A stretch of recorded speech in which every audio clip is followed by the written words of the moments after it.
What's up, potheads and political junkies? You're watching Cannabis Culture News Live. I'm Jeremiah Vandermeer, editor of Cannabis Culture magazine and Pot TV, and I have some beautiful people on the couch with me here today. Starting with John, of course, the most beautiful of all. He always crashes the show, Johnny B. And we have Medtainer John. And how's the sound, guys? Marius, are you on it, or Tom, are you on it? How do we sound? And the chat can always let us know. And of course, we have Terry and Kirsty from the Sublemaitre team here on the show, because we're going to talk about our trip to Amsterdam, and we're going to talk about our upcoming trip to Cannabis that's happening next week. We leave on Wednesday for our crazy trip. It's going to be amazing and awesome. Sponsored by Sublemaitre. And the sound is fine, they say. Dr. Clone's helping us out there. So yeah, big show today. We also have a whole team of other people coming on the show. We have Jody Emery to come on the show to talk about her debate that she had last night with somebody from Sam Marijuana, Pam McCullough, I believe her name was. Was it McCullum or McCullough? Something like that. She was an interesting character. Personal attacks on Jody, all kinds of crazy stuff. So that was a crazy debate on Global last night. We're going to play that debate for you and have Jody on the show to talk about it. On the show also, Corey Trip Peterson's coming on the show. And Trip C. Wait, what's your, you don't do the last name? No, it's Triple C. Oh, Triple C.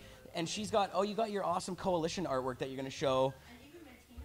Oh, and that, right, because the theme of the show today is actually the coalition in a way. John Conroy was nice enough to give me a telephone interview yesterday, and he actually gave me some great information about the upcoming court case against Health Canada's new medical marijuana system, the MMPR, which is going to take away growers' home growing capabilities. Everybody in Canada, nobody will be able to grow at home anymore. Jason Wilcox also on the show today to talk about the coalition.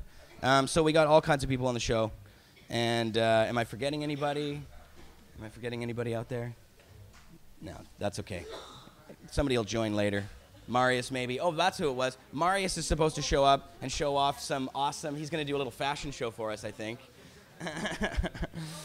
He's going to, yeah, for sure. He's got some hemp hoodlum coats that are available down in the store at CCHQ here, 307 West Hastings. Get the deal before the signs go out. That's right. And I'm going to hit the bong. I really need a bong rip. I haven't had one for hours and hours here. I might need something for that bong. What do you got over there, Johnny? My Little Pony. Very nice. Oh, excellent. That looks awesome. I wish we could show that off, but my arms aren't long enough. And actually, I'm going to load it in, rather than Duchess, we'll use the Redbeard unit here, Lovecraft. So I wanted to mention, since we're talking about coalition stuff, Redbeard right now has a whole selection, a series of coalition bongs and glass pipes. I think they're making ashtrays and some other stuff as well. So you can find all that stuff actually right now on the front page of Cannabis Culture. There's an article that links to Redbeard's different, I think it's $30 for one of these hand pipes. It's got a little coalition logo on it and stuff. They're pretty cool. And a good portion of the profits, I think Redbeard said 75% or more will actually go to the coalition. So that's pretty cool. And that's a good way to help them out. Of course, we're going to be getting more in-depth on the show today about what exactly the coalition is and what they're trying to do, what they're trying to stop. That's right. Well, yeah, you want to maintain that right to grow. Medicine should be legal to grow at home and not just by some commercial producers here in Canada. So we're going to get into that, but I'm going to load this bong first. And we got some sublimators chilling on the table here, or one sublimator chilling on the table. Hit that too, Jeremiah. Oh, is that the unit that's in it? And that has... I got the full melt bubble here on my side, and you guys hold on. Nice. Dabbing away. Oh. We have Oh. some nice shatter here. Very nice. Yeah, is everything going okay, guys? Everything's okay with sound, etc.? But as this is cannabis, what's going to be great is where we're going to be and where these ladies are going to be. And of course, I'm going to be standing beside you guys with letting customers grind up their weed with because we're not doing a lot of touching, which is going to be a great thing. So then we'll be able to use the Sublemaitre and be able to do some testing with what I just had. There we go. That's a little louder inside. That's too loud now. Yeah, here. What's going on there, Marius? It was actually quite quiet, and people were saying it's kind of soft. Okay. So we're gonna start That's right from pretty the loud. beginning again. Yeah, exactly. And can you pull that mic a little bit closer to you, John, just so people can, the microphone. And David Levine is here. Oh, that's the other person I wanted to bring on the show today to talk about his new article that's on the front page of Cannabis Culture right now. What time do you want me on? Well, it's a packed show today, David. So, Next Friday and Saturday? no. Your piece is on the show on the front page right now. It's a blog post by David Levine that takes Russ Belville, a great activist, wrote an article for High Times magazine that David didn't necessarily agree with completely. So he corrected Russ. He said that he was slightly wrong on his 5 myths that need to be busted, the pot myths that need to be busted. That's right. Sometimes people need slight adjustments in their attitudes. You can save it for the microphone, David, because they can't hear you now. People need slight adjustments in their attitudes, David says. So, now or later? No, not now. We'll do it later. Can you come back in like an hour? An hour. Yeah. See you in an hour. See you in an hour, David. Okay. Yeah. So, International Women's Day. so is that sound okay now? We all like to celebrate women in our lives. International Women's Day today. That's right. It's a great thing. I heard that earlier today. I think Marius mentioned that on his show earlier today, 2 o'clock. Wednesday That's is right. International Us Day. So am I the only one getting high or what? I'm just thinking Us Day. You know what, yeah, I can Is everybody in the lounge getting high? Where's the weed at, guys? What's going on here? I'll do a dab with you. Nice. I'm going to hit the Redbeard bong here. I will need my purple lighter. It's probably too loud in the room. Yeah. Nice. I don't know the shadow what that is, but looks pretty white, pretty plain. And then she's gonna explain the hit that she just got. It'll be very interesting. She's gonna tell us how was that? Well, of course it was delicious. Well, you don't get it. And it was smooth. was and smooth. it was tasty. I don't feel like my lungs are going to explode. Here, take this microphone. You might have to take that microphone. Oh, we're going to take another mic? Yeah, there's a mic. That nice little. Wait, what was it that you were smoking there? So I have some Master Kush Shatter here. Quite tasty. No, it's Kirsty very smoking clean. the Master Kush Shatter. And where, this is in a new dab unit on the Sublemaitre there. This is like a thing that's made just for dabbing, right? No, this The one Dab you can Master. actually do flowers in as well. does? It's quite ideal. Definitely one of the best models Can for I the see double that? decker. Can I see? I want to actually get a closer look. Yeah, absolutely. Yeah. I just wanted to see the end of it. Oh, very cool. Oh, I see. There you go, Very Jerm. nice. And it has these, they're all replaced, all the Sublimators now basically have an interchangeable head on them, right? So you can pull that right off and just smack a new one on there. So there's just a little button on top there. You press, very easily comes off, and then you can just put like a any other microphone cable. sublimator head on top there. So we do still have the Apollo model as well as the titanium nail. The Apollo will come in stainless steel as well as titanium, and same with the Dab Master. Right, now we're going to be in Spain at Cannabis. And what's going on, Jody? No, please don't move that. No. It's okay. Yeah, that would be better because the shot is set up. Yeah, and even if we get somebody to come around and show it off to the camera, that might be better. Maybe Marius, can you show that little end off to the camera here? That'd be awesome. Oh, okay, sure. Oh, yeah, that's probably true. There. There you go.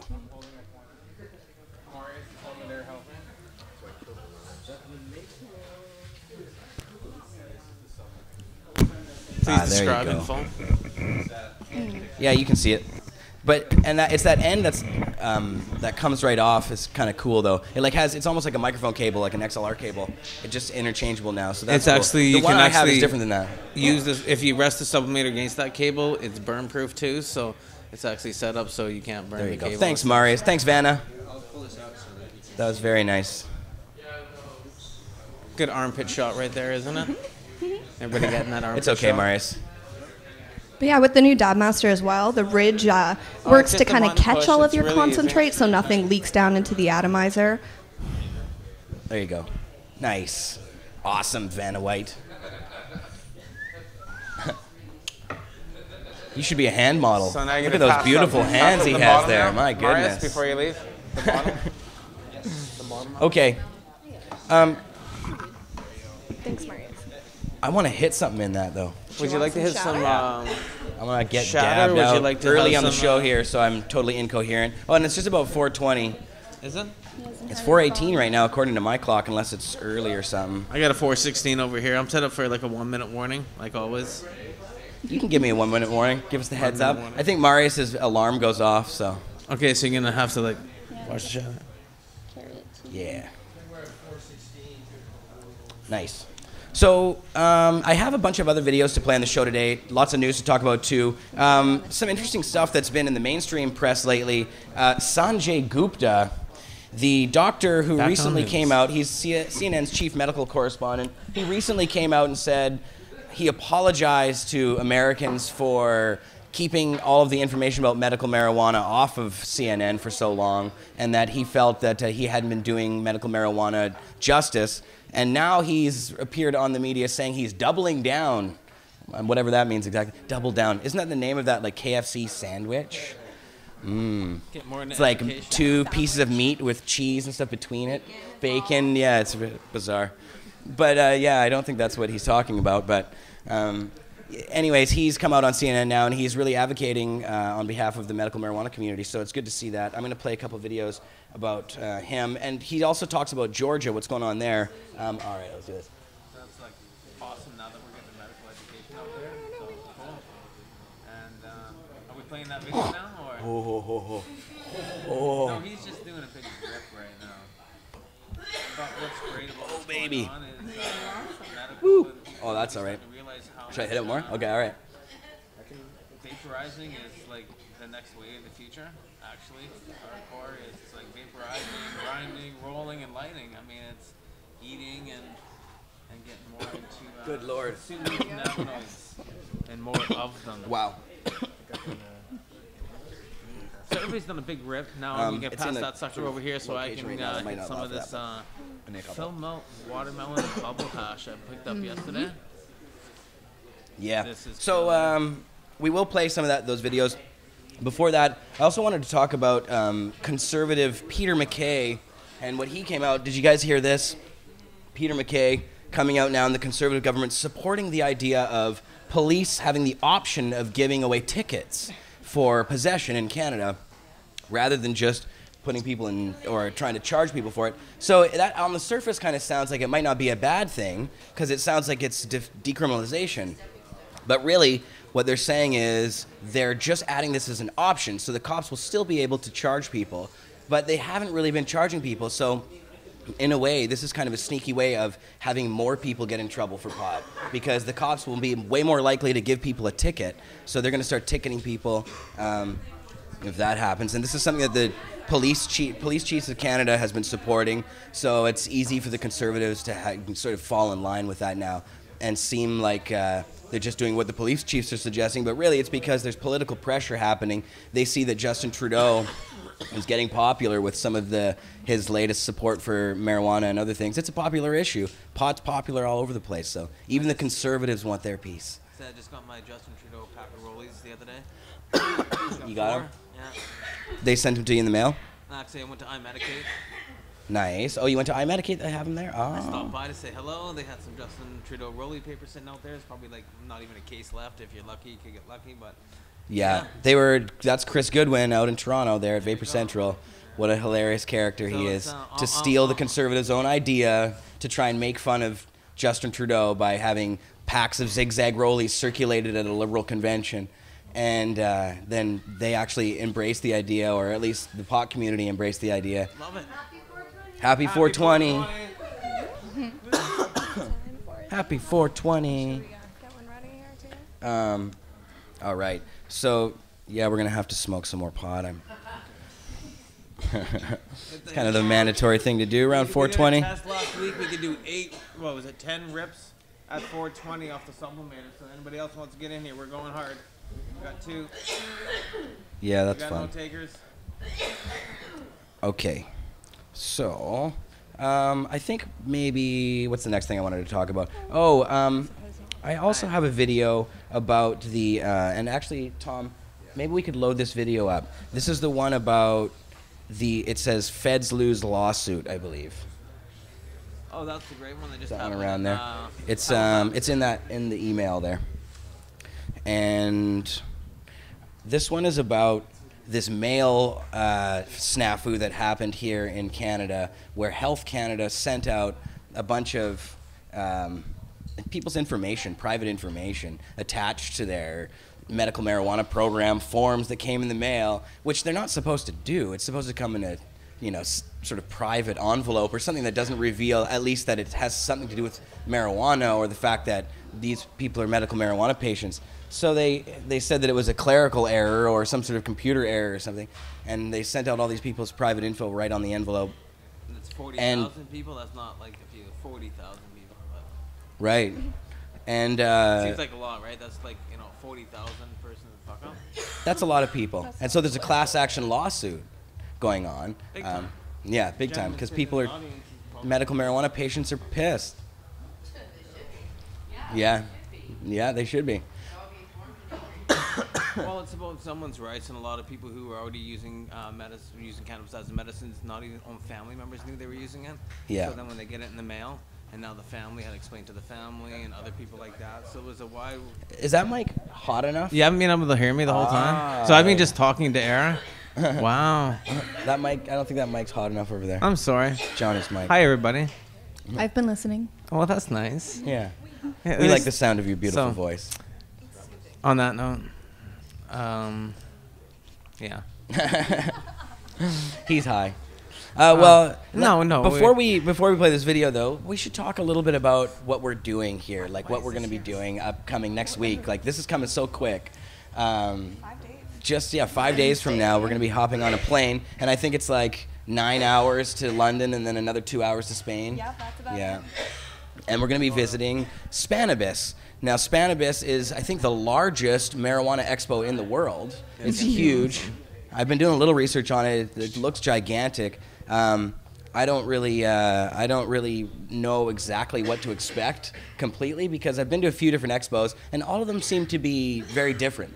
Like the one that we have here in Canada, the Treating Yourself Expo, has been a pretty decently run professional job, inside a big place and that kind of thing. But I'm sure Cannabis is going to be different than that.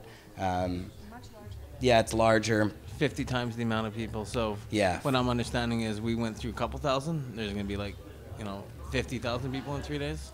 Yeah. It'll be a lot of fun. Yeah, and some of the other ones I've been to a few, like one in San Francisco, the InTech one, the International Cannabis and Hemp Expo, and it was, I think it's now outdoors on the streets of San Francisco, but before it was in a big place called the Cow Palace, which was literally a big barn, and it wasn't really, it was like there was a lot of people there. It was huge, but it kind of had a rugged feel to it. And when we were in Amsterdam last year, or just recently at the end of the year, we were inside of what looked like an ammunition factory or something. It was like, it kind of, they had the whole High Times Cannabis Cup, or High Times Expo, I guess it is, as part of the Cannabis Cup. And yeah, it was like, it smelled like motor oil, and it was like in a big sort of, looked like they were building boats in there. Yeah, it is Yeah. interesting. But it was, and actually, wasn't there, Terry, issues with water leaking on stuff? And Yeah, there were holes in the roof. I did receive a little bit of water in my tent, but everything was yeah, okay. like some of the for the exhibitors that next were day. there had water pouring down onto their stuff when they showed up the next day. And What was the name? That was, Bubbleman across, and then Hemp Hoodlum, and Yeah. then that Tanner. We were in the middle of that little wet wash. yeah. So wait, there's going to be a big team of us going then, I guess, right? Bubbleman's going, you're going, Oh, I'm going. Yeah, Bubbleman's going. I Now- think Matt's going. There's and Luis is coming with us, I think, right? Luis is big It's gonna be BC cool. team. Yeah, It's gonna be awesome. BC yeah. contingent. That's going to be fun. Yeah, and Spain is interesting. I've been trying to read up a little bit about Spain and what goes on there and where they're doing. Definitely different than Amsterdam. It's going to be a different crowd. It's not going to be so touristy probably. Although Barcelona is a pretty touristy sort of city. It's about 17 degrees, so almost short weather, but not quite. And it's warm there right now. 17 at night. It's down to 7, 8. Yeah. Yeah. Yeah, but it's warmer than here. Yeah. Yeah. Definitely going to be nice on the water. Yeah. Huge event, 3 days, you know, just tons and tons of people. It's going to be an amazing event. Yeah, and I expect that a lot of the, you know, the people who go to these expos, the ones that we've been to before, will show up. Like, I'm sure High Times and those crew, that crew will be 100%. there. You got Greenhouse, you got Paradise Siege, you got everybody. And I know Sublemaitre is going to be at the Planet Sewer booth, right, ladies? Yeah, thank you to Planet Sewer for having us. We're very appreciative for having us. Thanks to Planet Vape for sending us. Thank you for having us on your show. Of course. Jeremiah. It's the least I can do for you guys taking me. So, yeah, it's really great that we're able to go. You guys make it happen for us. We're able to go there and get a bunch of great footage and come back with some cool stuff. So we're going there in Storm. We're going to be there at the Cannabis booth. We're going to be at Greenhouse Seeds and Plant Sewer. Yeah, it's going to be awesome. Yeah, exactly. So, you know, we couldn't do it without Pot TV. Pot TV kind of gives us a little bit of exposure. As Terry said, we're going to be right as you kind of walk in the door with Planet Sewer. We're going to be with Cannabia, and we're also going to be with Greenhouse. So we're going to have a lot of exposure there. And then Jeremiah is going to be running around a lot. Yeah. Last time, and when we were in Amsterdam, the guys at Greenhouse were so good to us. They set, you know, there was a whole setup there inside the several of the places for us to just chill out, and we were just hanging there for hours, and everybody there was really awesome. Like, everybody seems very accommodating and very friendly, and it was very cool. So I wonder, I mean, Spain will probably be the same thing. Now we have to learn Spanish, though. So that's the cannabis culture, though. Spanish is like, it's just the cannabis culture. We all hang out, be very nice and stuff. Everybody's awesome. So Yeah, it'll be a very awesome trip, and yeah, it'll be a lot of fun. And of course, we'll be MedTainer will be there too with you guys, and it'll be a lot of fun. Yeah, it's gonna be cool. And yeah, we've got, like, I don't know what our accommodations are like. Last time we stayed in this like crazy ass fancy hotel that was like this Byzantinian statues all over the place, and like an aqua theme, like a marine theme, because it was like a shipping company that shipped by boat or something, an old Dutch shipping company. It was pretty intense. You guys stayed in the same? Did you stay in the same one? No, we stayed in a different one. We stayed at Greenhouse. You guys stayed in like an alley somewhere. Yeah. An alley somewhere. Yeah. We were in this fantastic hotel. We found some well-read lit shelter. Yeah, and I'm gonna stay away from the booze this time. Yeah. Didn't spend any I won't be nights in a drinking laundromat, cherry that's for vodka sure, or whatever it was straight out of the bottle. Jeremiah, we're going to a marijuana event. Yeah, I know. Jeez. Marijuana. Yes, I know. I'll take it easy. So Hey, we're gonna make like there, bubble you wanna have hash, fun, or we're you gonna know? grind up some herb. We're gonna hit some vaporizing. It's gonna be awesome. And then we're gonna Yeah. go eat some manchego and hamo. Some manchego and hamo after that. Yeah. That sounds tasty. Yeah, it's exciting. I love these trips. I think it's very cool. Every time I learn something different, I learn something new. And I hadn't been to Europe before that last trip to Amsterdam. That was my first time in Europe. So it was a mind-blowing experience for me. It was so different than here in so many ways. I had only, before that traveled in North and Central America. So, it's it's a bit of a shock when you're there and you see that sort of difference in the culture and stuff that you can't really, it's ineffable. You can't describe it to somebody without, you need a novel or something to describe it. It was a lot of fun. Yeah, it's such a different thing. There were so many differences in things like even the food in Amsterdam that I'm excited to see how that goes in Spain. You've been there before, Terry, right? How's the food there? We eat a lot of ham. Ham? A lot of ham and a lot of cheese. Oh, that sounds good. Hamon. This is what they do there. That's what they like. This is what they do do there, and this is why we go there. You eat ham and cheese, Yes. apparently. Mm. Cool. Well, I like ham, so. When I first got to I like the Amsterdam, they took me to a place, and they're like, if you ever go to Spain, this is what you're going to be eating. And I'm like, okay, fine, I'm going to go. And was it good? It's amazing. Actually, it was on my birthday. That was right, too. It was on my birthday, and Enrico and Terry took me to a place, and I had exactly what I'm about to go eat, so it'll be cool. It'll be, of course, all filmed through everybody, Bubbleman, Pot TV, and stuff like that. So it's we're going to have lots of footage to show everybody what's going on. Nice. Very cool. All right, so how did we do on the video situation over there? Awesome. The one I was talking about before, the mail system screw up, and yeah, that one. So I want to play this video. This is the government has lost the first round of this class action lawsuit, which I guess the Conservatives, after insulting people by sending out these emails, and or sorry, not emails, regular mails with people's information right on the front of them, and putting people at risk or whatever for being exposed. Now, to add insult to that injury even more, they wanted in court those people to have to completely expose themselves again and say who they were and not have any anonymity. So in court, the Conservatives were saying, no, we want all these people to have to say who they are in the class action lawsuit. And of course, the people who would be much deterred from coming forward if they had to provide their names, that was the basis of the whole thing in the first place, that the government exposed these people in a situation that they didn't want to be. And so the government even came out and said they have to expose themselves even more. But thankfully, they lost that, and a judge said that they actually will be allowed to be anonymous. So the people in that class action lawsuit don't have to say who they are now. So, which is excellent. Which is, well, another win. Every time we go to court, we win. So looking forward to, of course, March 18th, and some people here that would really like to talk about it. I know that. So yeah, for sure. Definitely. Okay, well, let's go ahead and play this video, Tom, and we'll come back some more with everybody here. You guys aren't leaving yet.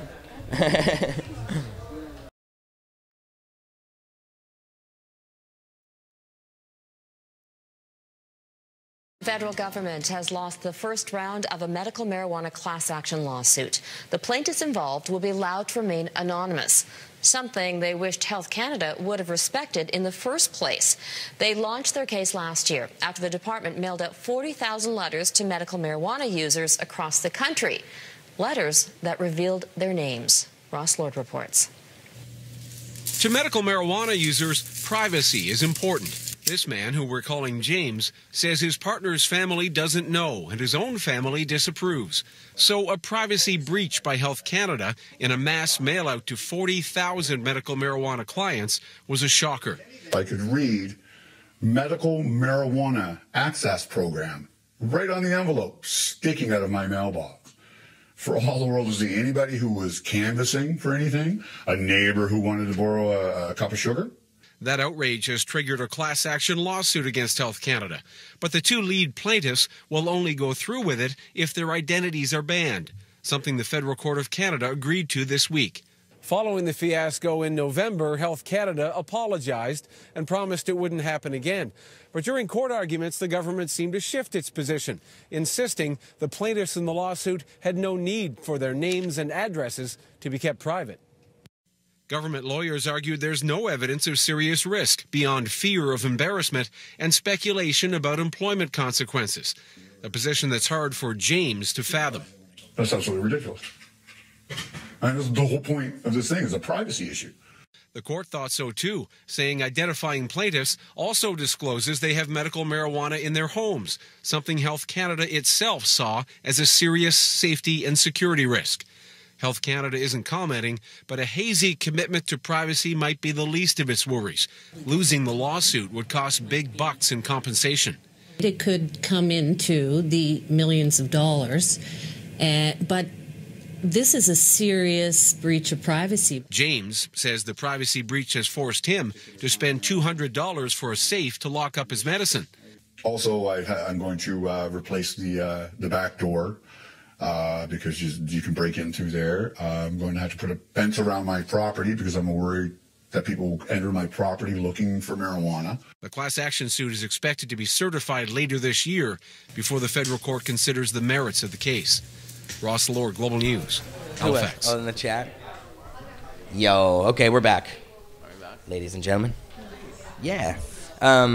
So, yeah, that was that first little video about the mail thing. That's funny. These conservatives are crazy.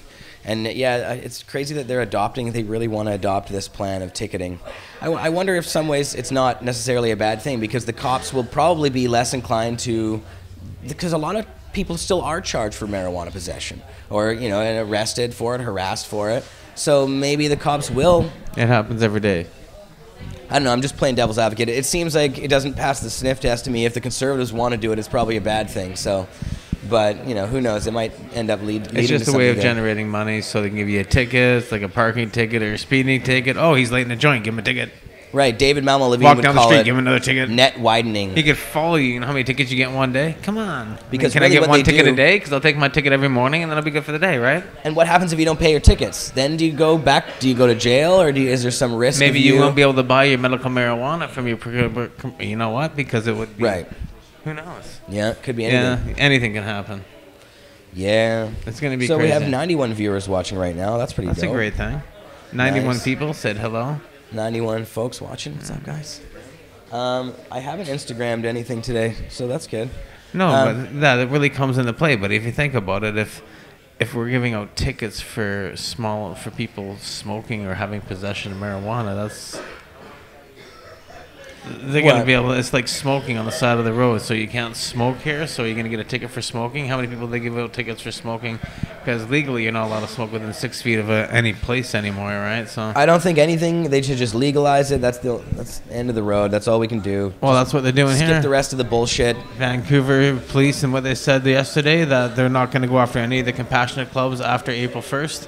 Same what's happening out in Abbotsford and Mission. The mayors are saying they're not going to go after the medical users. So, yeah. You know what? They're really paying attention to what's going on in the communities, and I think it's a great thing that they're actually voicing them, and it's being made public. So. Yeah, it's great to see the Vancouver Police Department actually come out and make a stand against the Conservative government and say they're not going to actually enforce this. And the City Council as well. There's people in the Vancouver City Council who are also friendly to our way of thinking. And hopefully this will spread across Canada, and then people are starting to wake up with more and more news coverage, with even friends of ours, Bob, out in Kelowna yesterday. He was on CBC Radio and talking about exactly what's going on with the program out here in Canada. So, I mean, there's lots more that's going on, and of course the coalition that we're all involved backing this. So, yeah, good stuff going on out there. We're really getting to the people now, so people are realizing it. We're all over the news. Right. Well, I guess we should probably maybe take one more puff or something with you ladies, and then we should probably bring either Jody on. Jody, you want to come on? Okay, so Jody we're gonna get Jody next. up here next. Yeah, yeah. Do you guys want to? Anybody want to hit before you guys go or anything? Bong rip? You just took it down. Well, I'm coming over. You want something, John? Oh, I'm gonna do it. Okay. Here, I'll load you up here. I'm not gonna say no. In the red beard. Pass me that red beard. This is nice. Yeah. Yeah, this is a really awesome red beard piece. This is Lovecraft. And Red that's Beard's what's great. Lovecraft. Even what we were talking about earlier with Redbeard, he's doing lots of work and lots of coalition. donations. He did it for the coalition. Yeah. He did it for Dana and even more. So This pass is such that a over. beautiful piece. I love that piece so much. So as I'm puffing, you're gonna tell them more about it. Tell them more about you puffing. Yeah, no, Redbeard's fantastic. He does a lot of this philanthropic glass blowing. He is always using his skills to try and help people that he deems worthy, and he's a great guy. You can watch the Redbeard show every Saturday at 4 p.m. on Pot TV and watch live glass blowing. Redbeard is totally fantastic. He's a great show host as well as a great glass blower. He's entertaining and hilarious. He's a funny guy. He's got a fiery personality and a fiery beard. And a fiery torch. Yeah. How's that, John? There you go. Oh, man. It's kind of warm in here today, actually. Yeah, I'm kind of warm. I've been overheating all day today. You're not getting sick, are you? I surely hope not. No, of course not. I'm feeling absolutely fantastic. Yeah, Tom, you want a bong rip out of this thing? Tom needs a bong rip. All right, so I had other stuff. Oh, yeah, you guys are getting out here. I'm bringing Jody on. We can talk about these crazed, frothing, conservative, anti-pot, science-based. Sam. Thanks, ladies, so much for coming on. And my favorite lady of all, Johnny B. He's so cute. No, you guys are great, and obviously we'll be hanging out a lot when we go to Cannabis in just a week from now on next Wednesday. Hi, Jody Emery. Hello. How's it going? It's going well. Good to have you on the show. Yeah, it's fun to be on the show. Here, we should give you a microphone to talk to. Why don't I just take it? Yeah, there Get you into go. my spirit of speaking That's or whatever I right. do. I don't know. That's right. Actually, wait. I prefer sitting higher up on the chair. Higher up with Because if some you go back here, you poise. sink down. Many a stoner has sat in the seat, in all Yeah. of these seats. So. For you, my friend. But That's I'm gonna right. sit like this because I prefer it. I'm the person who hikes the car chair, like the driver's seat, all the way up. You know how you can like raise the seat? I go all the way up, so I'm So you're like, driving you know, like I can grandma see above. everything exactly, right up against the wheel. Yeah, so you're not driving like Safe Mr. driving. Magoo, like. Yeah, who can drive when Blind. they're down low like this? They can't even see the road. Yeah. They're just judging where the road is by where the tops that's of the cars cool, around them are. man. Like, it's crazy. I can't do that. I'm not cool.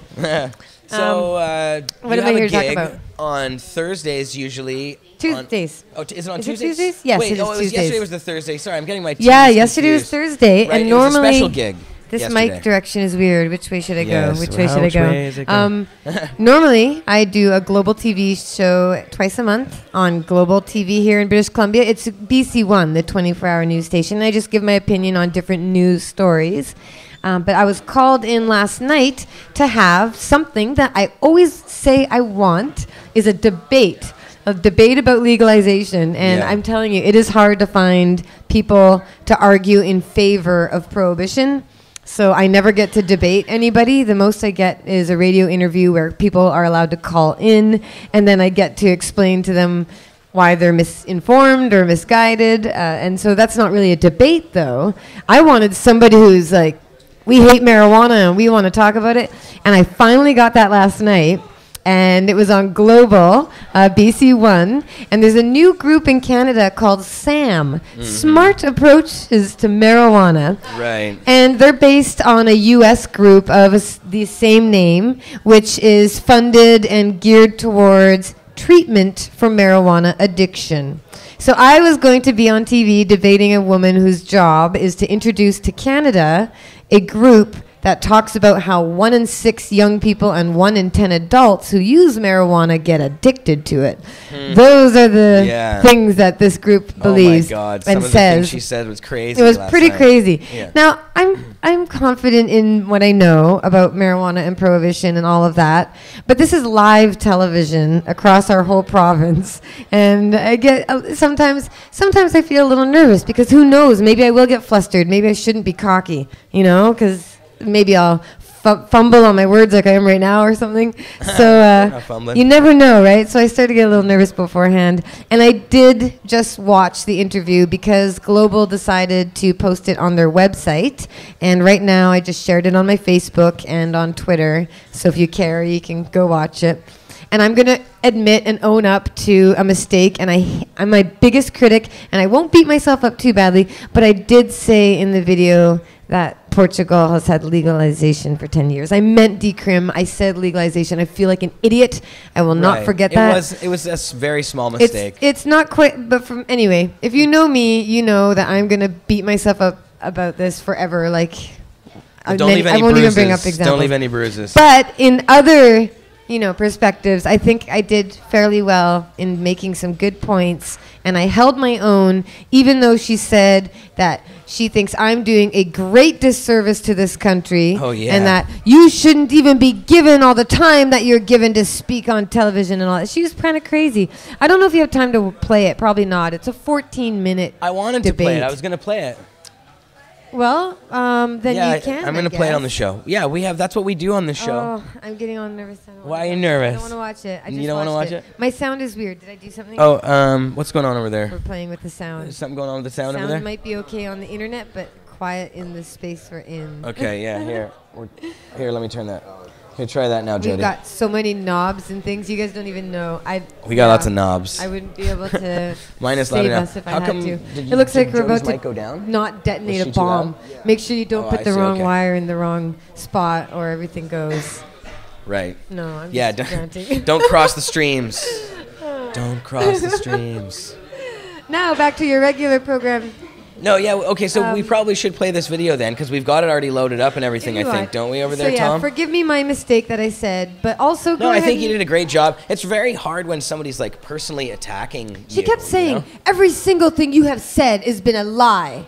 And I'm like, what do you say to that? And here's the problem. This is really a sticker. She was on the phone. So I'm in the studio with the host where I normally sit by all the cameras and everything. Yeah. But she was calling in by phone. So while I'm sitting there, I'm like looking at Jill Kropp, the host, having to listen to a crazy stuff being said. And I have to respond to like, Jill, I can't talk to the woman. And then she would be talking over me. And it was interesting. Yeah, because you're, you're talking to a disembodied voice. It's weird. So that's frustrating because I want to debate face to face. But nobody will take me up on it. Yeah. Nobody. They're all... Well, and with these guys, I'm not sure if you really want them to. No, I do. These guys are rabid. I don't care. Bring them like on. Reefer Give me Madness the most rabid era person you crazy could give me. Give me, no, really, please. Yeah, I want more good. challenges. I'm bored. Legalization is happening. It's too easy. We need some more fight. No, I shouldn't say that. I shouldn't say that. Yeah, knock on something.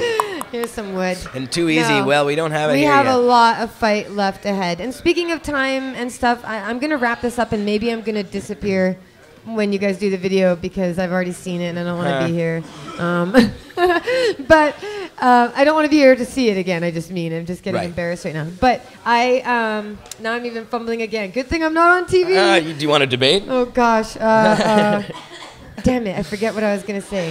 I didn't. Yeah, that happens around Okay, this we're just place. gonna. Oh, We're gonna Mark. Mark is coming home. Sorry. Yes. Speaking of time, 4 months ish. What's the date today? 6th, 7th? What are we even Friday. at? March 7th. So it's like 4 months minus 2 days until Mark's release date. That's nothing. That is nothing. 4 months is nothing. That's like not even half a pregnancy. That's like last November was 4 months ago. That's. What else is 4 months? Somebody talk more about what's 4 months. There's not many examples. What?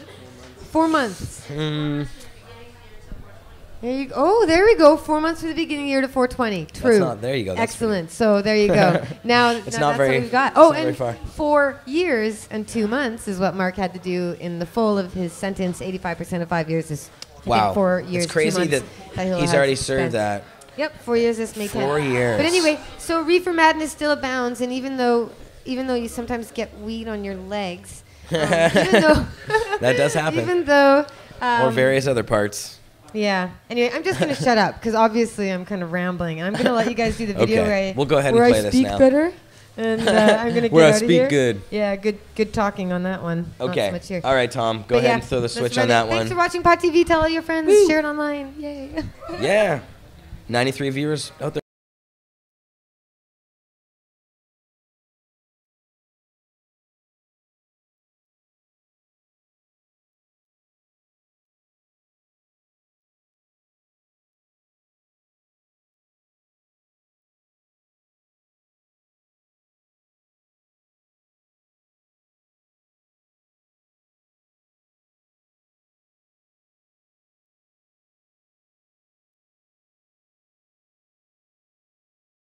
Much like the treatment of police have proposed, and that is giving police further discretion or optionality when it comes to the treatment of small amounts of marijuana.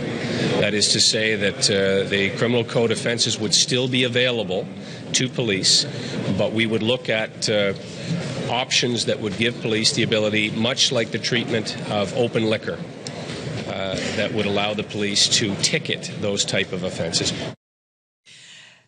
All righty. Minister Peter MacKay kind of felt like that came from left field. Not really. You know, he mentioned the chiefs of police. They made this very clear to the Tory government that this is what they are interested in. But I'm not sure that everyone was expecting Ottawa to agree.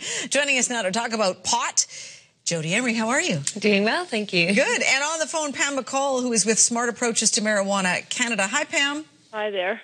Jody, in your opinion, does this signal a major shift by the Conservative government, or are they simply falling in line what they figure is becoming the more common thought about marijuana? I think they're taking the smallest possible step that they can based on the pressure that exists, not only from the Canadian public, which a majority wants legalization, but also from the rest of the world. We have Colorado, Washington with legalization. There's 20 states with decrim. There's 19 or so with medical. I mean, the momentum is definitely on the side of law reform, but the Conservative government of Canada has always been very much against that. But they don't want to look like dinosaurs all the time, so they're doing something small to appease the public who want reform, but I don't think it goes far enough, and I think it could actually be even worse. Mm-hmm. Do you think it could be more of a punishment? I mean, we talk often, you know, much of this is at police discretion right now, and what you hear anecdotally is that typically people, if they get caught with joints, pot, if it's a small amount, cops just turn a blind eye. Yeah, and there are a lot of police officers who do that, and it's very smart of them to save their time and resources and tax dollars. But a lot of cops will go with the full extent of the law, and they can still charge you with possession. Here in British Columbia, we've seen possession charges doubling over the last number of years. So it's not something that isn't happening. A lot of lives are still being destroyed by simple possession arrests. And if cops are still being allowed to do it, that makes the law even more unjust, because if you can get away with it in one place and then just 10 minutes out of town get busted and thrown in prison, that's not a fair law. Yeah, and the maximum penalty is 5 years in jail or a $1,000 fine, so it is pretty steep. Pam, what's the focus of smart approaches to marijuana? Are you in favor of tickets, fines for small quantities of pot? Well, we're a health-oriented organization who will do everything we can to reduce the usage of marijuana in this country, specifically with youth. And we absolutely think that, you know, we don't want to see people thrown in prison, nor are they being. There were 7 people who were charged and actually saw jail time in 2011 in British Columbia. So we're not talking about a great deal of people having their lives affected at the moment with the current situation. However, the law that's on the books right now isn't being enforced by the RCMP and police because, you know, just the way things have gone. So the Conservative government, the government of the day, is looking to address the way things are and the way law is, and I think they're being very progressive, and I think it's a good step in the right direction. So then, is your major concern would be with teenagers, young people using marijuana? Well, I mean, Canada leads the Western world with the highest incidence of youth taking up marijuana. We have more youth in this country using it than anywhere else in the world. So I absolutely think we have a crisis in the country as far as usage, and we have to address that. And that really should be the focus here, not necessarily the judicial system, but the health system. And I think that really should be the focus. Mm-hmm. Talk about that, Jody. Oh, when it comes to young people and marijuana, we know from decades of evidence that places with looser marijuana laws have lower usages amongst young people. In Amsterdam, for example, where it's kind of decrim but considered legalized, and in Portugal, where it's been legalized for over a decade, youth rates go down. And in states where medical marijuana has been made legal, the rates go down as well. We know that when It's not true, but yeah, it's not. I encourage people to use Google, and they can go and find all the information out there. They don't need to trust me, but it's proven that young people suffer far worse from the penalties of pot prohibition than they do from marijuana use itself. And if there are young people... But are you at all worried? I mean, you don't have kids. If you were the mom of a teenager, 13, 14, 15, would you be concerned about them smoking pot? I'm sure moms are concerned about their kids driving, about going to the park at night. Oh. Would you be concerned about a teenager, 13-year-old smoking pot? Probably, but not nearly as concerned as I would be about alcohol out there. Alcohol, which subjects young women to rape and sexual assault every single night. And it's true, that is indisputable, that alcohol is putting young people at risk far greater numbers than marijuana ever does. So why is alcohol so dangerous and pot isn't? Well, because alcohol is proven to actually cause physical harm and brain damage scientifically. Marijuana... Studies show that marijuana on children's brains. Well, actually, children are going to Colorado in droves to find relief from their seizures and epilepsy through marijuana use. But you really have that backwards. You really do. All the science that we have shows that anybody under the age of 18 exposed to marijuana has a definite exposure to reduction of cognitive ability permanently for the rest of their lives. That is the risk here. That is the situation, and Canadians don't know that fact. Well, millions of Canadians use marijuana for decades, and they're not all going insane. There are millions of Canadians right now using marijuana. Going insane. We're saying children who use marijuana are definitely at risk of having a cognitive disability, and that is absolutely science and truth, and it's a permanent situation they will face for the rest of their lives. Well, then we better get all the young people out of sports immediately. And I encourage Sam to get young people out of football where brain damage is being caused on our schoolyards every day. If you're talking about protecting our children, if your argument is that we want to protect the children and we want to protect them from harm, we need to protect them from things that are harmful on a much bigger scale than marijuana use. Right now, marijuana use is not a crisis. There are many crises going on with young people. 1 in 6 children using marijuana in this country will become addicted to it. Addiction does not exist for marijuana, and that's been proven. And even if people do have problems with addictive behavior, that is completely not true. Even if young people do use marijuana, some of them are addicted to video games. You have no basis of fact of anything you've just said. Anything you've just said. I encourage people to look online. They don't need to believe me. They don't need to believe you. They can educate themselves. And one would have to ask, who is your lobby and who are you being paid by? I'm not being paid by anybody. My husband's in prison and he's a drug war victim, and my life is devoted to defending the people who are peaceful, non-violent victims of a drug war. I don't get paid anything. I pay money to keep my husband safe in federal prison, where he has been sent for spending millions of dollars he raised and gave away in its entirety to change the laws, which is what's happening in the United States. Did he break the law? Did he break the law? He sold seeds, and the United States Drug Enforcement Administration admitted that all of his money went to political activist groups, and his own prosecutor admitted that marijuana should be legal. My husband's prosecutor... Personally, I think you are doing an incredible disservice to this country and the youth of this country, and you should not be given the amount of time and space you are given, because your point of view is not based in science, it is not valid, and it's completely biased. All right, I'm going to stop you both right there. We need to take a commercial break. We are going to continue this conversation. We're going to take a break. We'll be right back after this with more Pam McCall and Jody Emery on Pot. Stay with us.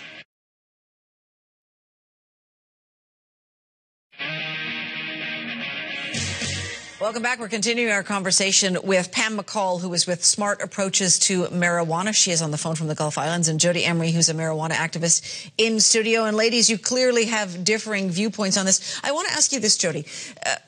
People who smoke marijuana and smoke it regularly talk about it not being addictive. How is that possible? Because for people who watch others smoking it, it certainly seems addictive. Well, we have to talk about what addiction really means. I mean, coffee, that's something a lot of people are addicted to. Sincerely, they wake up in the morning and they say, I cannot function without coffee. That's an addiction. Cigarette smokers also addicted. But video games, is that addiction to video games, or is that just habitual use? So there's a difference between addiction and habitual use. Addiction, I think we can loosely define it as something you do repeatedly that causes you harm to your daily life.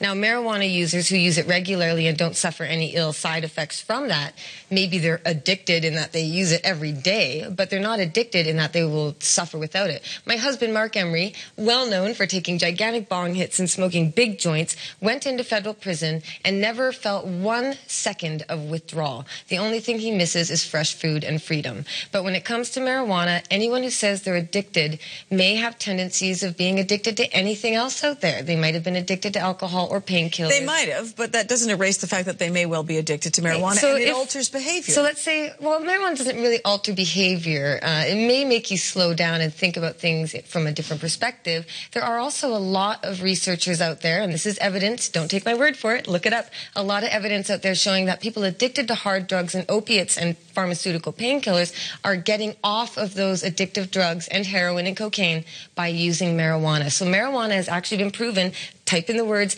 gateway out of drugs. Marijuana is being used by researchers to help people. Perhaps some others might call it harm reduction. Pam, I want to bring you back into the conversation. Give us your viewpoint on marijuana and addiction. Well, we know from scientific studies that have been validated around the world that 1 in 6 youth who use it regularly will become addicted, and 1 in 10 adults.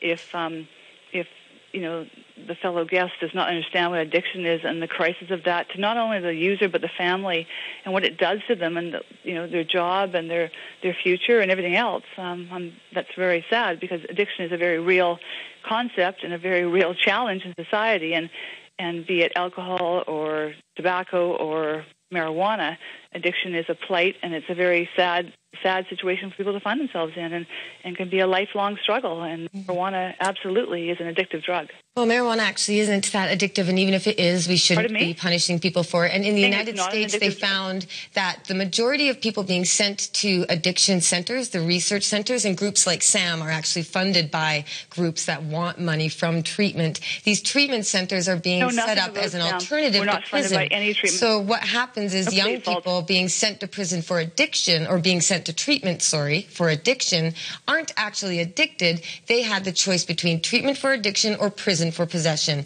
And of course they're going to choose addiction, which means they have addiction, but they don't. It's just their choice. They had to go that way because of the law. So what's your vision of Canada? What do you see? You'd like everyone to take up marijuana? Is this They're not all going to take up marijuana. Right now, millions of Canadians use marijuana without any harm to society at all. And it's been going on since the 60s.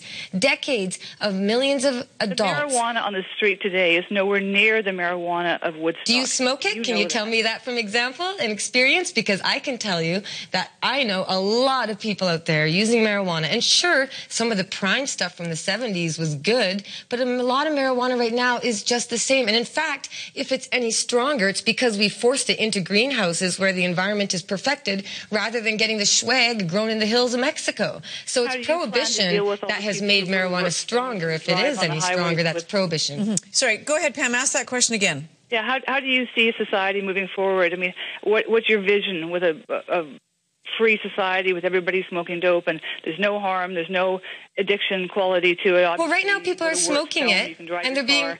Is that what you're seeing? I mean, well, what I'm seeing is a vision where taxpayers' dollars are not being wasted arresting or persecuting or punishing marijuana users. But they are millions and millions of dollars. No, they're not. No, yes, it is. not. SensibleBC.ca has the statistics of the province of British Columbia and the money they have spent on simple possession, and it's millions of dollars. And I encourage people to look it up for themselves.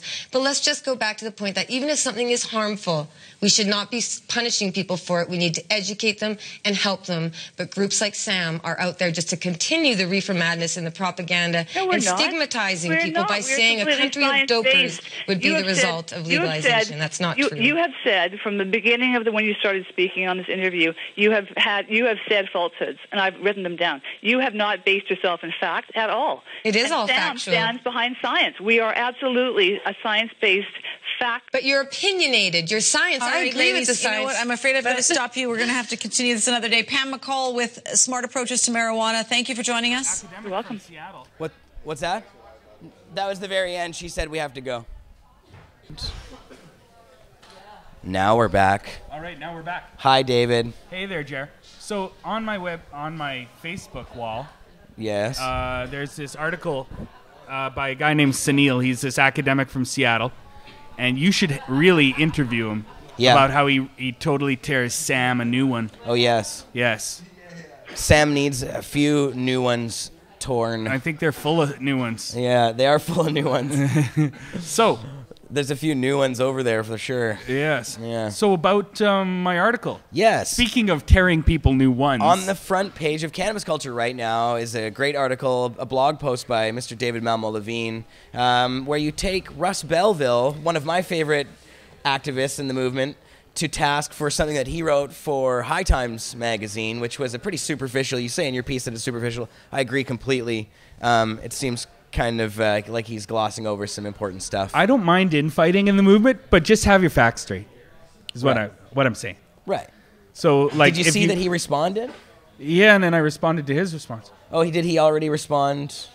Well, you mean at the bottom of the CC page? No, he responded today. After your article was published, he sent a tweet out about your article. Oh, no, and he said, I'll read you the tweet. Okay, here, I'll bring it up on Cannabis Culture here. Is this one of those mean tweets? No, it was, you're going to like it. It was going to like it? Because a lot of people who come at Russ, there's a lot of people who don't like Russ and who attack a lot of the stuff that he says because Russ says some controversial things sometimes. But what did he tweet about me? I'll show you here. I'm just going down to the Twitter box.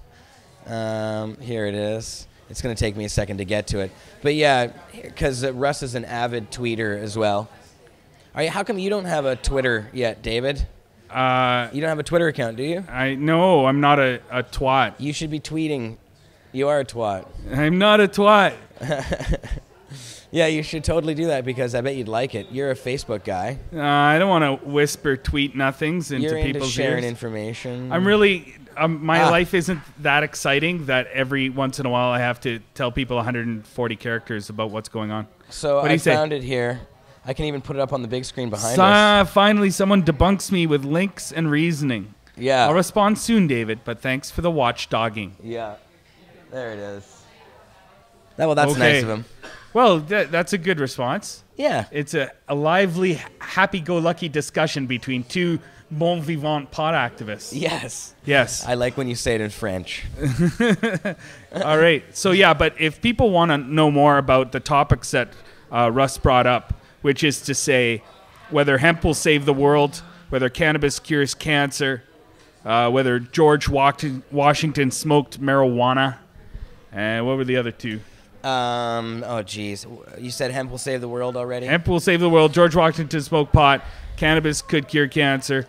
You're asking me after I've had a dab. Then there was two other things. Oh, yeah, that will save money from legalizing pot course. by removing people from jail and stopping arrests. Which is pretty obvious, I think. Well, he says he's going to respond, so I look forward to his response to my response to his response to the unnamed pot activist myths. And spoken by the that unnamed. marijuana isn't harmless was the other one. Oh, yeah, marijuana isn't harmless unless you use it properly. Yeah. I mean, like a hammer isn't harmless unless you swing it with conviction and you don't hit your thumb or anybody else's body, then it's harmless. So, like, yeah, I mean... I'd say a hammer is more dangerous than marijuana. Well, you'd have to have a lot of marijuana to equal the weight of a hammer's... It depends. You can drive while impaired and smash up your car and kill people and die. That's possible. Well, that's called driving and being an idiot. That is called driving and being an idiot. And it's not the pot that does that. No. It's a combination of you being stupid and a car and the pot. The hammer doesn't make you do that. The hammer does... No, so yeah, I would say that herbs and hand tools are similarly risky. That any teenager, maybe any infant might hurt themselves with it, but any teenager could learn to use these tools properly without hurting themselves with it. I agree. And I think power tools like chainsaws and motor vehicles and hard drugs are similarly risky.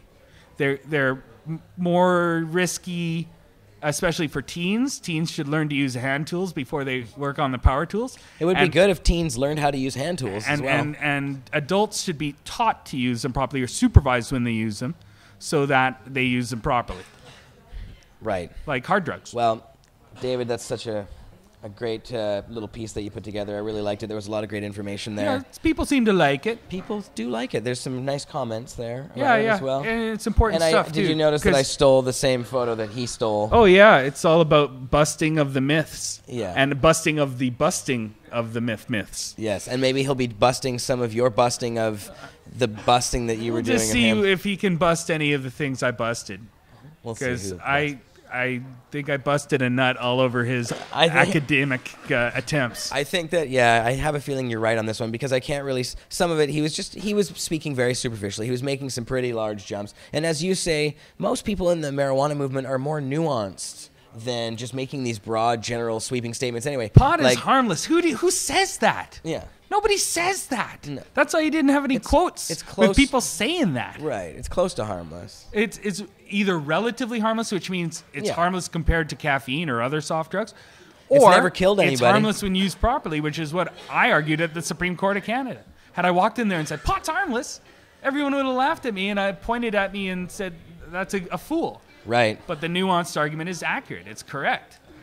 You can use pot properly, and that's the one thing the Supreme Court actually agreed with me about. They said in paragraph 100 of their decision in Levine 2003, they said, yes, it's true. We agree with Mr. Levine that you can teach people to use pot properly. Right. And didn't they go further and say that it was even a harm reduction? Wait, how? No, then they ignored the fact that I also applied harm reduction to the vulnerable groups. Yes. And these vulnerable groups, they said, are inherently going to be harmed no matter what. The chronic users, the pregnant mothers, the mentally ill, and the immature youth. Right, but they're harmed by everything.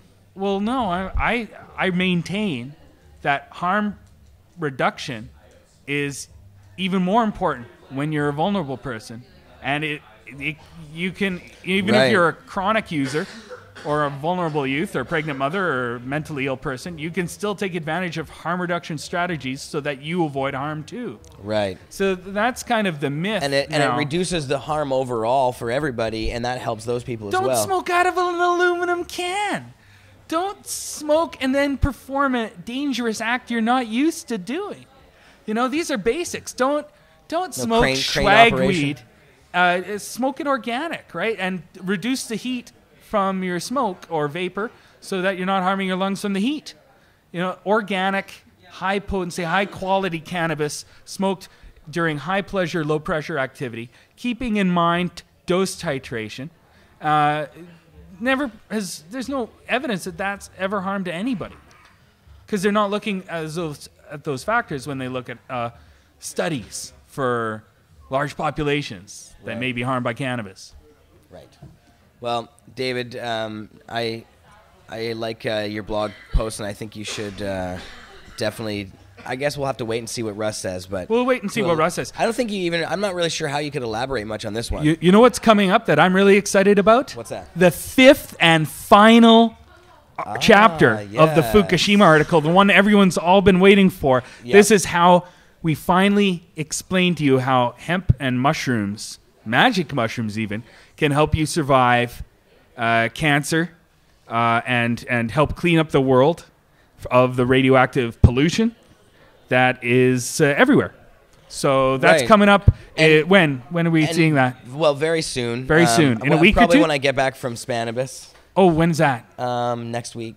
Okay, I'm leaving on Wednesday. So in a couple weeks, you'll see the final Fukushima chapter of our 5-part series. Yeah, it'll probably be the first thing that I work on when I get back, actually. Yay, I'm waiting with bated breath. Because this piece, people have been waiting for it. Now, we have 4 pieces published already. That's right. The first 4 parts of David's series about Fukushima. Now, what happened, and then what are the consequences, and should we tolerate nuclear power, close down all the nuclear power plants, and what other sources of radioactivity are there? We've covered all of that. Yeah. So far. Yeah. And it's all been kind of depressing in a weird, sad and way. this is a happy chapter. Yeah. The chapter There's make been everyone some really happy again. scary, People are waiting right now. Scary stuff in those with articles razor as well. blades, waiting for the last chapter to come out. So definitely in 2 weeks we should have that out for people. Yeah, it should. Because we don't want to leave people in a depressed state. Get to it before I leave, I will. But oh, that would be fantastic. I have a feeling that's probably not going to be possible. There's a lot to do before then. So you'll just have to put the whores and the fire trucks to the side for the moment and concentrate. The fire trucks. You know, whatever it is you do on a Friday night. Well, they're definitely, What do you got planned this Friday? Tonight? Yeah, you got a little action? I don't have anything. A little honey on the back burner? Planned? No. Oh, you can go home and work then. I'm going to go home and work probably. I might have a dedicated pod activist is this. Might hang out with Hempseed. His weekends are spent at the computer fighting for drug peace for all of us. That's all I do, man. That's all I do too. Yeah. And ex-hamster. Yeah. Well, you got to have your porn breaks for sure. Whew. You know, it helps with the sleeping. It's good for what else? Yeah. Good for insomnia and sore testicles. Gives you hairy palms. You know what? The George Clinton of Funkadelic. Yeah, said, I do. I like George Clinton. What kept him young? I don't know. Funk music? Pussy and prune juice. There are words to the wise, folks. Medicine for everyone.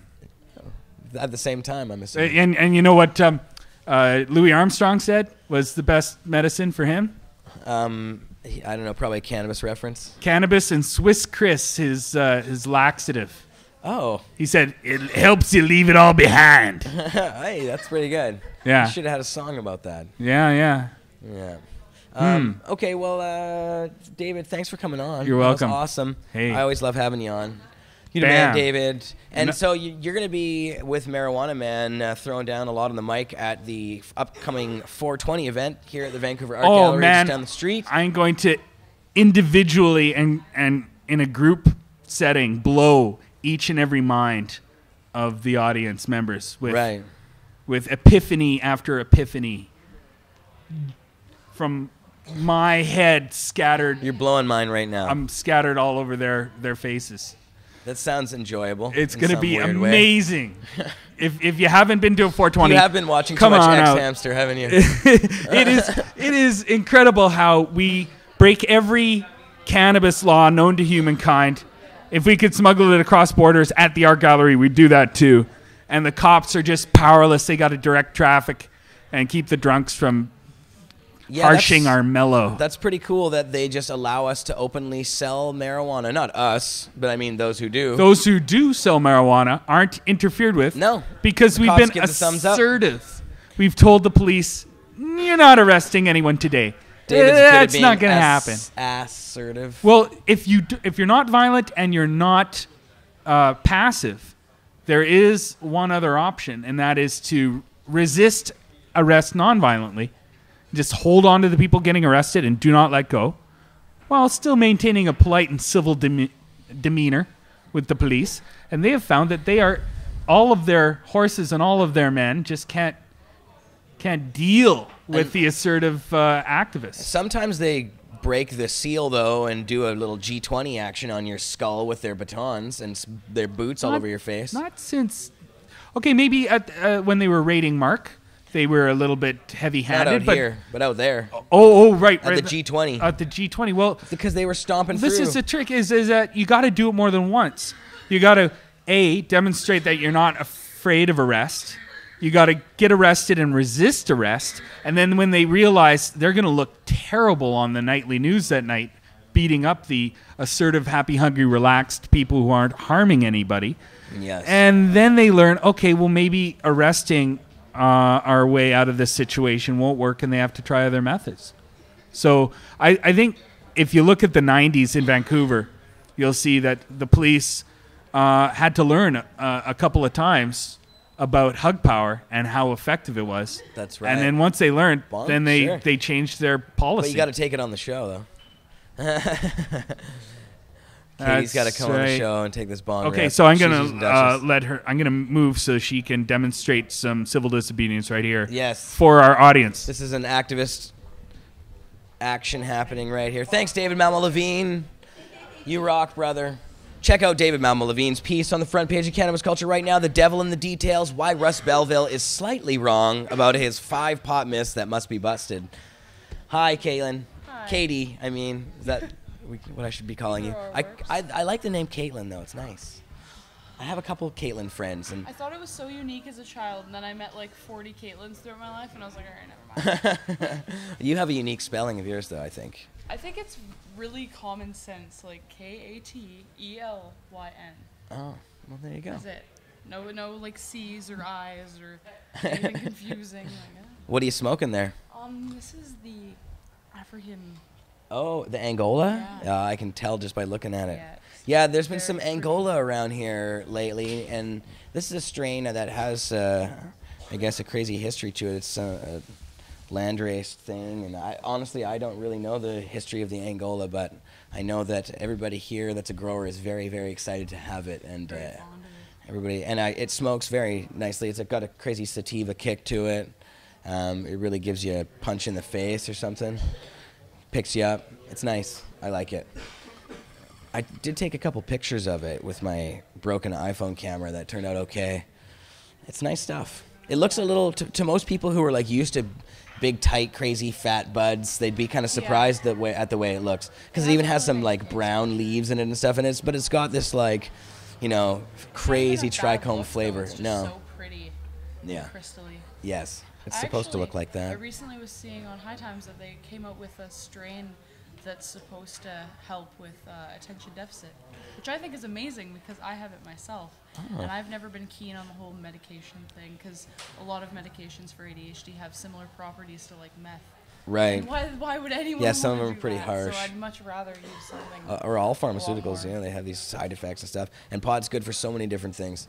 Yeah, it seems like every day there's some new study that's coming out that pot's good for this, pot's good for that. Yeah. There's a lot. Yeah, the medical marijuana community is expanding constantly. Maybe I should hit the bong too. Simultaneous, synchronized bong ripping. Lighter? No, I don't. Yeah, no, I just ash on the table usually, I'm a filthy pig. How was that? Awesome. You like Duchess? I love her. Yeah, she's nice. Oz, can I use your lighter? Even the top, it's yours. Can I use my lighter? Do I have permission to personally use my lighter? Well, I'm going to get back to work. Thank you. Awesome. Thanks, Katie.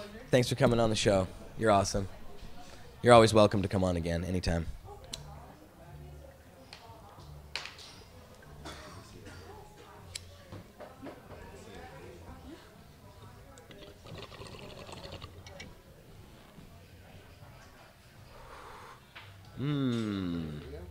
Yummy. What's that? Oh, we could, but I kind of wanted to bring up another guest because we do have more guests to do that. And I saw Neil Magnuson out there. Hey, Neil. But we have Jason Wilcox chilling out here. Do you want to do John's first and then come and talk about it afterwards? All right, let's do that, actually. So I think what we'll do... And where did Corey go? Is she around? Oh, okay. Because we could play the John thing. What time is it right now? Yeah, it's 5:30. So, yeah, I want to play this John thing straight up. So this one is actually... I have this in the studio here. So I can pan to this in the studio. So I'll be able to cue this up and play like a video here. Yeah, so... Oh, and here's Corey. So let's bring Corey out here. Triple C.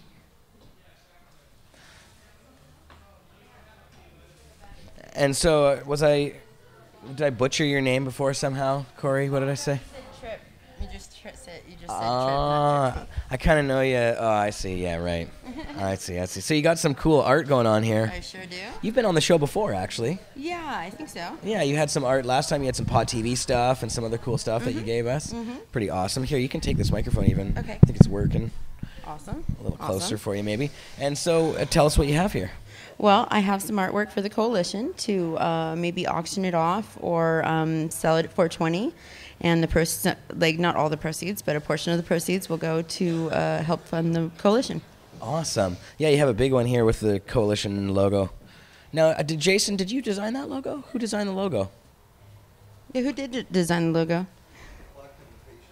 A collective designed the logo. Nice. Ah, democratically. Nice. Voted. They had a whole thing. Nice and big, right? Wow, that looks great.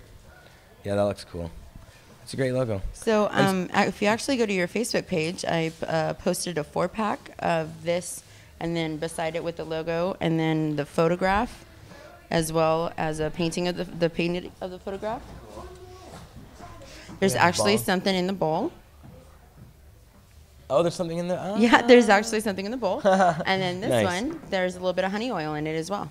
Oh, really? Oh, that's cool. Yeah. Oh, very nice. Yeah, these are great. So it's going to be a set of 5. There's going to be a bud, hash, and seed as well. Cool. So it's going to be a set of 5. And people can find this online. I know that you said you put it on my Facebook page. But yeah, it's right. It should be right near the top. And is that, yeah. Oh, I see. Okay. I might be able to log in here online. Yeah, because I put some other pictures up there of my other work. I also do jewelry. Cool. And if other people want to find it, can they get this on, is it a Facebook page that they can go to as well? Yeah, Corey.t.Peterson, P-E-T-E-R-S-E-N. Yeah, right there. Right, there you go. Yeah, I saw these ones. Oh, these are great. Yeah, so there's about 8 in there, I think. See if I can put some of them up here. Yeah. Oh, that's cool. Here, let's go put that up there. Thank you. Yeah, I like the... Yeah, you had some cool bud shots before, like some cool weed paintings. Yeah. So how do you... Is this acrylic paints? How do you paint them? This one is watercolor. Oh, cool. Those ones are acrylic. Yeah. This is a mixture of the two. Oh, very cool. So when it's backlit... Oh, yeah, wow. It stands out different. Cool. Yeah. Oh, yeah. If it was all watercolor, it wouldn't stand out like that. Oh, it's too bad they can't see it on the cam, but it has a layered effect because some of it you can see the light through and others you can't because of the acrylic. That's great. Wow, nice work. Yeah, those are great paintings. And that's great about the coalition. I'm glad everybody's trying to help out. Redbeard was doing some bongs too earlier. We were talking about that. Yeah, and so give that website address one more time. So on Facebook, it would be Corey, Corey.T.Peterson, P-E-T-E-R-S-E-N. Nice. Excellent. Cool, Corey. So how's everything going with you? I'm going all right. You're going to be at 420? I am. I'm going to have a booth there Yeah. and I'll be selling these. And then there's also an art auction happening here. And I should have at least one goddess painting. Oh, very nice. Yeah. David Malmo Levine's. Oh, Jody, are you out of here?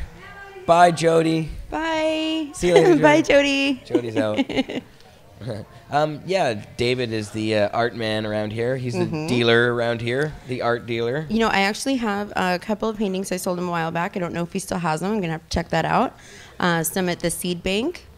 And I just sold one to the Weeds. Oh, nice. Oh, yeah, very nice. a big one. A nice big one with their logo on it. Cool. And a beautiful sativa plant. I heard Weeds was taking Bitcoin now.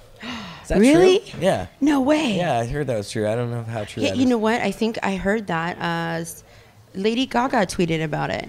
That they were taking what? No, the about kind. Bitcoin. I think about taking. No, there's like this special ganja Bitcoin. Oh, really? Like for I'm gonna have to dispensaries. look into this. They're totally marketing it towards dispensaries. Oh, cool. Oh, were you showing off one of the pictures, Tom? That's kind of cool. Nice. Awesome. Oh yeah, the 4-pack picture. That's the best one right there. Yeah. Yeah, that's cool. Nice. Oh yeah. Oh, very cool. I love that. I was thinking of doing prints of that, and then I think that would be a really good seller at 420. Cool. And then hopefully I'll get a lot of proceeds. Hopefully these will fetch a nice price. Yeah, those are great. Yeah, I'm looking at maybe working with Redbeard and doing it the way he's doing it, because I do need to be recouped for my investment in the Yeah, Redbeard time and all that as well. Redbeard's he's giving away as much as he can, but he's still Exactly. Yeah. I'm trying to donate. It's always been about 50% of my proceeds. So. Yeah. Cool. Oh, well, Yeah, awesome. yeah. Excellent, Corey. Great work. Really Well, nice. you know what? One other thing. Yesterday was my birthday.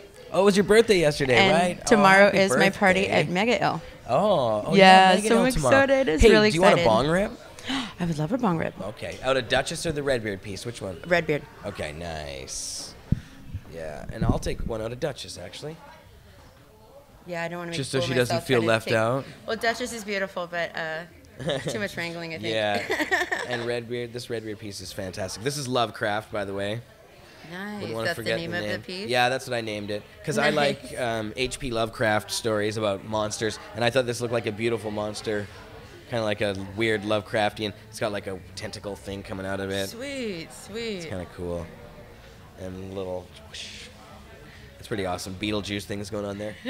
I heard they're making a new Beetlejuice movie, actually. No way. Yeah. A Beetlejuice remake or something. The hell you say? That would be cool. Tim Burton. He's awesome. You better be on board or else it won't be a good movie. Yeah, no, that'd be terrible if if he wasn't involved. I think there was a Beetlejuice cartoon even. I kind of like that. Yeah. Heck yeah. Nice. All right. I always get my That artwork one is- stoned. And I like it actually has weed in the bowl. That actually has weed in the bowl. Half burnt bowls. And then a little bit of honey oil in the corner of the honey oil painting.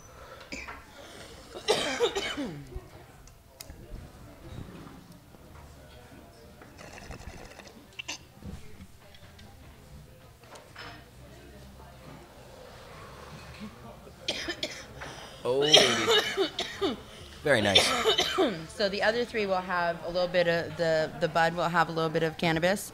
The seed will have a little bit of seed casing, and the hash will have a little bit of black hash in it. Oh, cool. Oh, that's Yeah. great. Well, I really like your paintings. The one I sold to Weeds has a little bit of keef, so God forbid it ever catches on fire, it'll smell authentic. Oh, there you go. Just don't tell anybody that. People are just trying to smoke the painting. The firemen might not put it out. That's funny. Okay, well, I think we should... Is that it for me? Yeah, thanks a lot, Corey. That was awesome. Thanks for having me on the show. I yeah, really for sure. appreciate We'll have it. you back Thanks. again soon, for All sure. right, So all yeah. right, thanks. Very awesome. Good to have you on again. It's been a while since we've seen you. But yeah, now we probably should go to my interview with Mr. John Conroy, renowned cannabis lawyer, who is now fighting against the MMPR, Health Canada's new medical marijuana system. And as part of the MMPR, all home growing of marijuana will be banned. Nobody will be allowed, no medical marijuana patients will be allowed to grow at their homes anymore. They will all be forced, with a gun to their head essentially, to buy from a commercial producer who we don't really know how they grow this stuff. We haven't been through their places. We're just expected, everybody's expected to just trust these guys, and you order your pot through the mail, and it's supposed to just work for you as well as your own strains that you've grown and stuff, and it's really expensive. You know, buying things at street prices are going to be a heck of a lot more than being able to grow it yourself. The price differences are huge, so there's a lot of reasons why this is a really bad thing. So there's Jason Wilcox is here to talk about this as well today, but we'll play the John Conroy stuff first. Now, I actually have that in the studio here, so I can pan to that. But yeah, once we play this, we'll be back on the other side to discuss a little bit more in depth.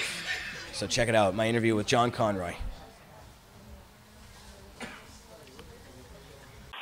John, great to have you here. Wanted to talk to you, of course, about your upcoming lawsuit against Health Canada's changes to our country's medical marijuana laws.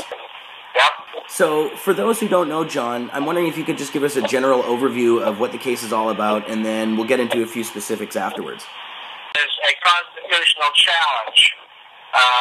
We're saying that the marijuana for medical purposes regulations, which are the new regulations that came in June and run parallel to the marijuana medical access regulations, the MMAR, that have existed going back now almost 14 years.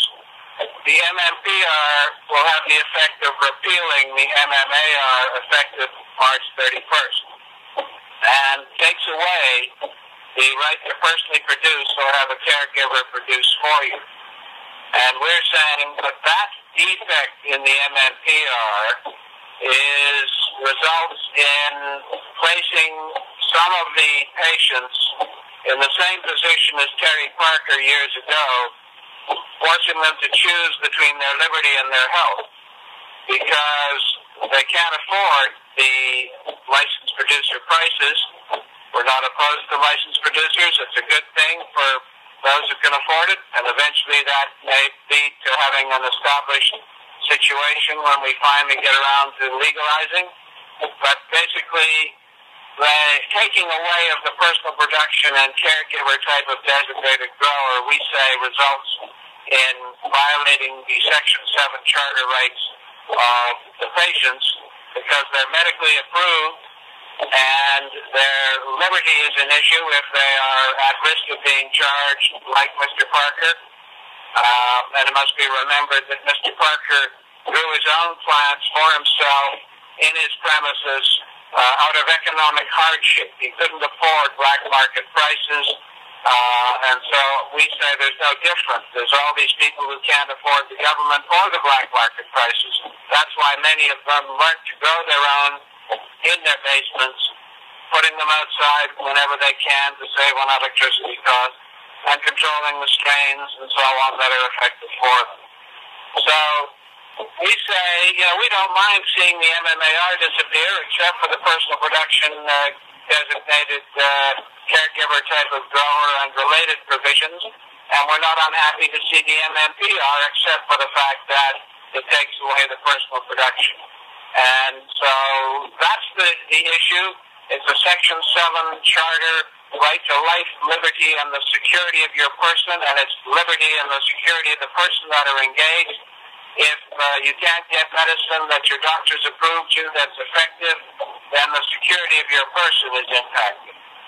And we say the government is going too far. They don't have to go this far. They could still preserve personal production and caregivers.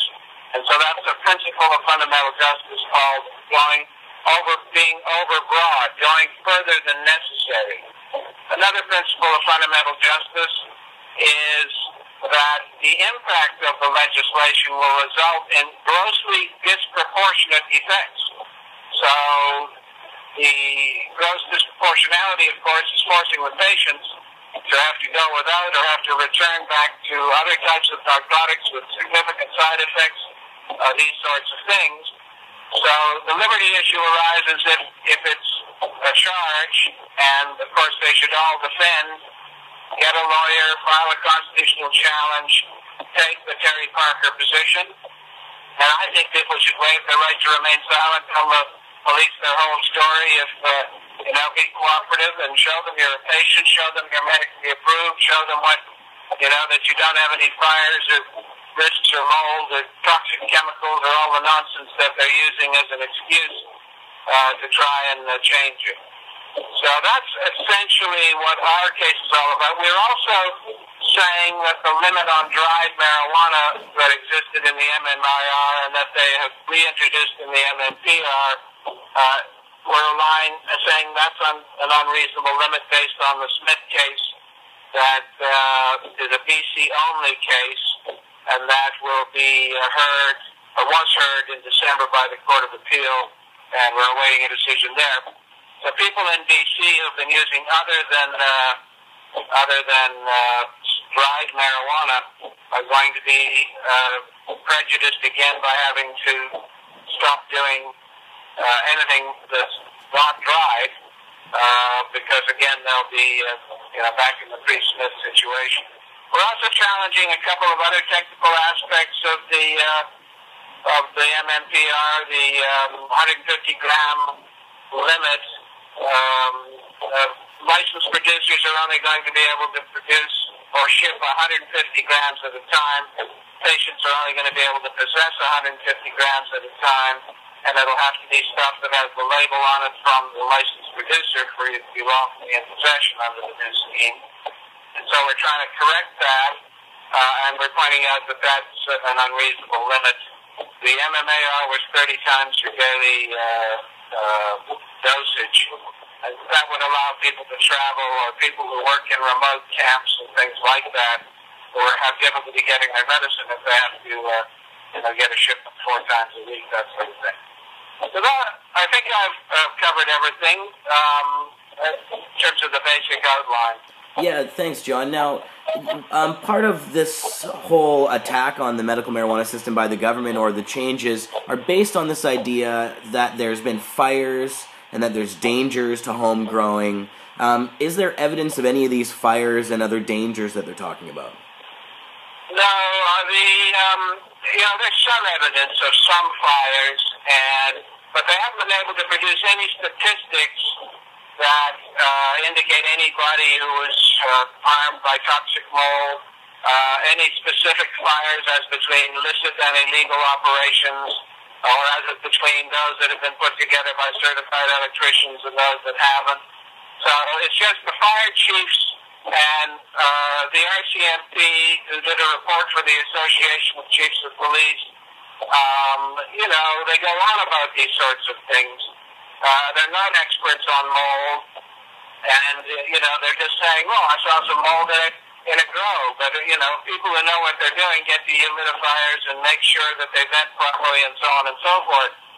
People who have them done by certified electricians and do other things to worry about the heat and stuff like that, well, they too, have taken proper precautions. If you look at the fire studies, the biggest risk of fire is from kitchens.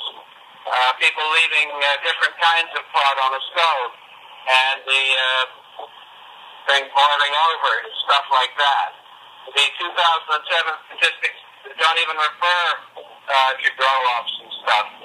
Now, the police chief report, they talk about 194 cases they looked at that were really 134, and they talk about a lot of excessive production and some violations. But again, they could not give us any statistics or peer-reviewed stuff that showed, anything other than this anecdotal evidence. Cases reviewed by the police that show some abuse, or that weren't put together properly, and therefore there's some risk. These sorts of things, but they maybe being generous. I think their stories total something like 300, and we're now talking about patients totaling 38,000. So they couldn't give us any detailed breakdown. They just parrot back the same old stuff. Len Garris, the fire chief from Surrey, who goes on and on. And yet electricians and mold experts tell me if you do it properly, there's no greater risk than anything else. They go on about CO2 burners and people leaving on their CO2 burner and how you can get hurt by doing that. Well, people shouldn't be messing around with these things if they don't know what they're doing or don't do them properly. But a CO2 burner is much like having a barbecue or a natural gas heating system in your house. And you've got to be aware of these sorts of things and make sure accidents don't happen. There simply isn't any evidence to show that there's a greater propensity or incidence of these sorts of things if you have a medical grow. Lots of neighbors are upset because a number of people don't bother to do things properly in terms of smell. They're not using proper charcoal filters or replacing their filters or whatever. And some of them seem to have adopted a fairly casual or not a very good attitude towards their neighbors. People have to understand that the smell of marijuana isn't pleasant for everybody. It offends some people. There are things you can do to get rid of the smell or to suppress the smell. And you're committing a nuisance and interfering with your neighbor's enjoyment of their property. You shouldn't do that. You should respect other people. So those are some of the things we're hearing about.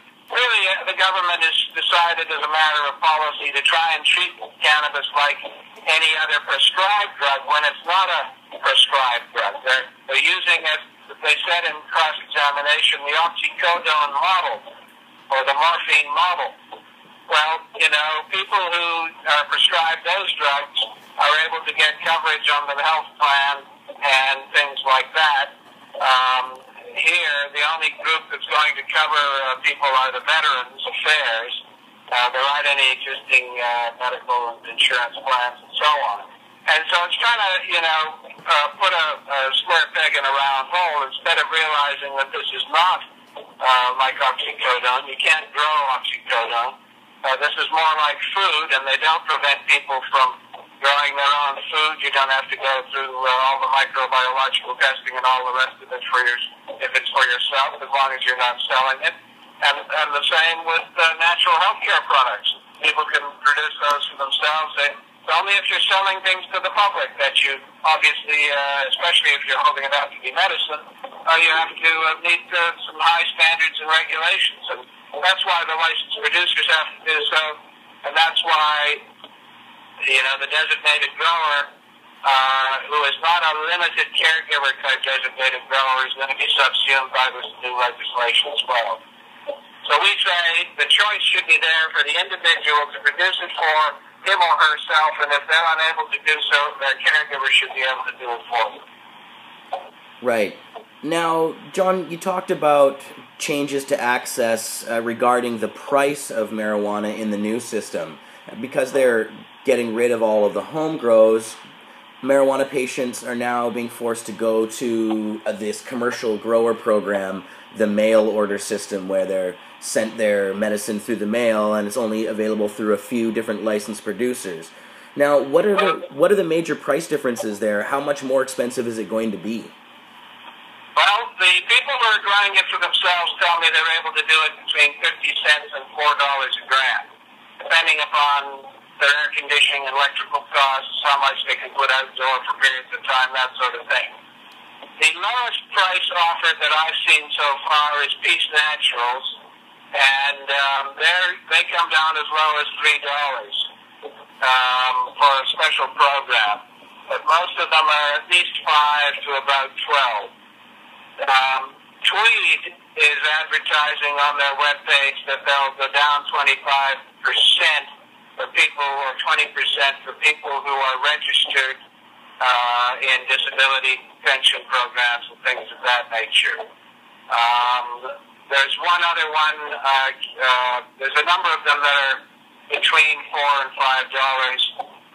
Some of them not available though until May, that sort of thing. So the general range is about $6 to $12, but there are some, as I say, come down to about $3. So, and some include shipping and some don't at those prices. So the prices are comparable to compassion clubs, dispensaries. In fact, some of the compassion home dispensaries may be a bit higher, but they also usually have programs that are for disabled or people on pensions. I'm told the black market price is still $10 to $15 a gram. I find that hard to believe because I've had other police tell me that the grow ops are closing down left, right, and center because of the prices. Colorado, Washington State, Uruguay, 22 medical states in the U.S. All of these developments that are going on has basically eliminated the Canadian market. There is an oversupply, including some from licensed growers that have been selling out the back door. But all of this has been effective to, well, it's putting the guys who remediate grow ops or mold and fire guys are going out of business because they don't have enough business, and the illicit growers are going out of business. It just shows you that that's more effective. The oversupply is more effective at turning organized crime away because they won't have an interest in buying a product they can't sell. So the whole public safety, public security angle that they keep going on about really is not as big as they say. It's heading in the other direction. So again, I tell people they should vote for the Liberal Party of Canada because Mr. Trudeau is the only one who's prepared to legalize. His father and the former Justice Minister, Chrétien, were the ones that brought us the Charter. Without the Charter, we'd be stuck with Harper's government doing whatever they want, no constitutional standards.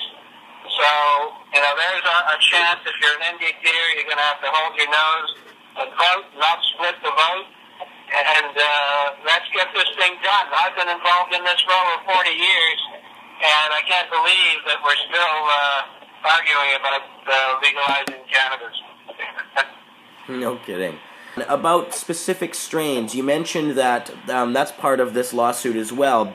I guess with the new commercial producers, people who have been developing their own strains that are, you know, targeting certain illnesses that they have and work very well for them, they won't be able to actually have that kind of medicine anymore. So is that, you said that that's part of the case as well? Well, we haven't actually challenged that specific provision because there is provision in the regs for somebody to sell their seed or their clones, strains, to a licensed producer. And the government is saying that most of the licensed producers have taken advantage of that option.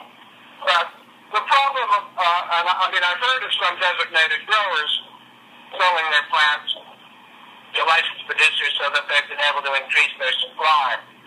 But while I think it's a good idea in principle so that people could try and maintain their strains and so on, but there are proprietary interests in some of these strains, so they'd have to work something out, I guess, with the licensed producer.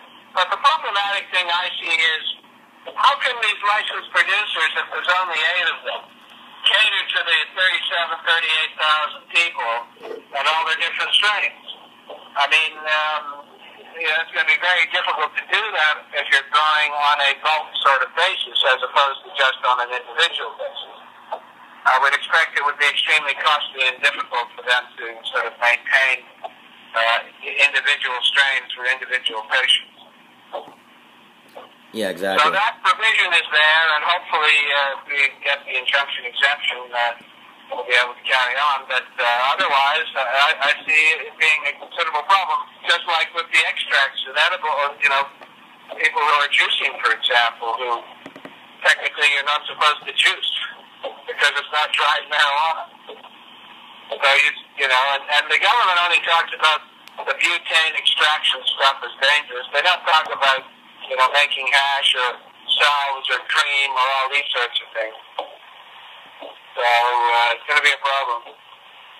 Right. Now, John, you mentioned to me that over the past few days you've been talking to police for the case. Oh, law enforcement, yeah. Yeah. We cross-examined Officer Holmquist the other day, who was put forward as their guy from the marijuana enforcement team, supposedly to tell us all about the mold and fires and public safety, but most of his evidence was to do with large-scale organized crime grow-up, including mostly either illicit grow-ups or large illegal medical grows that they assert are taken over by organized crime, or people who've been taken advantage of by organized crime and this sort of thing. But he hadn't even counted them up to see the numbers, and he agreed that the total number of stories there was under 300, which, as I said before, is less than 1% of the total medical market anyway, and even less of the overall market. Right. Now, John, if this case does go through and you do win, what does that actually mean for the system itself?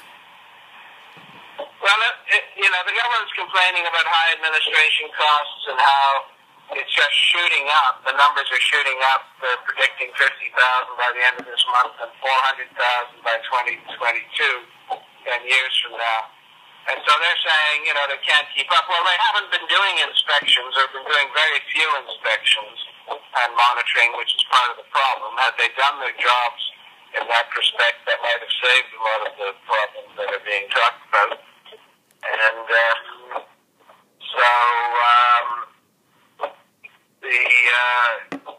the government's going to say, here's our policy, that's what we've decided, and we can't afford to do this, we have other priorities, and so on and so forth. And they'll try to make it as if it's the patients who are trying to force them to come up with a program, just like Otter and the autism stuff. But that isn't what's happening here. What's happening here is the government was told by the courts that in order to not violate the Constitution, they have to provide a viable exemption. So it's for them to provide this viable exemption, and what they've come up with is simply not viable in the same as the situation existed at the time of Parker. So a viable system would allow people to continue to produce for themselves. I mean, if they want to have the patient pay for a yearly inspection or something like that in order to show that there is no fire risk, there is no mold risk, and so on, most patients would probably be quite willing to pay for that in order to be able to continue and so on. So, it's hard to predict, but the government has basically said they chose not to look at tinkering and making amendments in favor of just abolishing and going with the MMPR program. And so they haven't really looked at, grow boxes that you can plug in that are very safe. They haven't looked at this formula that's in the existing regulations, which never made any sense. Just didn't limit the number of plants, or the size of the plants, rather. And, could lead to all kinds of problems. It's very, very differently designed to all the U.S. states where patients produce much less plants, and they don't seem to be having the same types of problems. So, I think the government made a policy decision that they wanted to stop the grows based on these anecdotal complaints, and that's really what this is all about. But we say the patients are the ones that are going to suffer. They will suffer irreparable harm if there's no injunction. It will either be irreparable harm arising out of their health situation, or because they're once again having to go through the courts in terms of the whole allegations of crime, when in fact it's trying to protect your constitutional rights. Right. Now, John, if the case isn't successful, what's the next step for the marijuana community, the medical marijuana community, on this issue? Well, anybody who has the police come, as I say, I think if you're a medical patient, you make sure you've got an extra copy of all your medical materials there to give to them, and you tell them who you are, who your doctor is, all the rest of them. They'll see you're a medical patient, and then they'll have to decide if they're going to arrest you or charge you. And, they may just take people's plants or something. Hopefully they don't rip down the grow equipment and stuff. People make sure that they should say, look, the court case is ongoing, it's not over, so, you maybe take the plants but not the equipment. And then they should get counsel or, be ready to say to the Crown, we're pleading not guilty, we're filing a constitutional challenge, we're being forced to choose between our liberty and our health, and we're pleading not guilty, and, take it to trial. That's what I think everybody should do. And John, recently there's been a few judges in the lower courts who have been challenging the constitutionality of the mandatory minimums attached to the Conservatives' new, all of their new drug laws. One was a drug one recently in British Columbia, Judge Galati. There's been other ones regarding guns as well. Do you think those cases will have any effect on the mandatory minimums in the marijuana cases that the Conservatives have put through? Well, the patient who is growing for him or herself doesn't have to worry unless they have over 200 plants, and then they have to worry about mandatory minimums. Right. Designated growers who are growing for others are immediately caught by the provisions from 6 plants up to 200 plants. So the DGs have to worry more than the personal producers. But the Crown has a discretion, a limited discretion, but I would see that if they could exercise their discretion in a medical case, they probably will, to avoid mandatory minimums. Obviously, anybody who's facing a mandatory minimum should raise a constitutional challenge to the mandatory minimum because of the gross disproportionality between their situation being a medical situation and, mandatory jail term. The decision of Judge Galati on the facts of the case, the individual was actually not likely to be subjected to cruel and unusual treatment or punishment because of his circumstances. But the court has to look at a reasonable hypothetical, and it was based on the hypothetical as to what could happen to somebody that he struck it down and more recently found that it was not justifiable under Section 1 of the Charter. And so it provides a precedent of sorts, but it's the lowest court. It's not binding on anybody in Supreme Court or the Court of Appeal or higher up. It's the lowest level. There are some other decisions relating to firearm mandatory minimums out in Ontario that are higher courts. And so the judges are, there's a lot of charter ammunition there in terms of these mandatory minimums. So they need to be challenged, and anybody facing them should challenge them, but there's some good case law developing to assist them.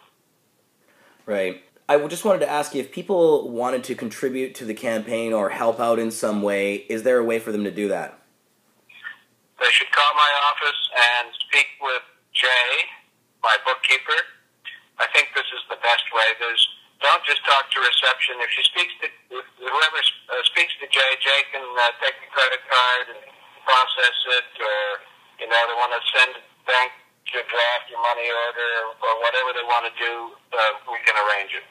And urge people to do it as much as possible. It's taken a huge amount of time and a big cost, and it's going to continue to do so, but we need to tell this story to Canadians so they understand what's happening here.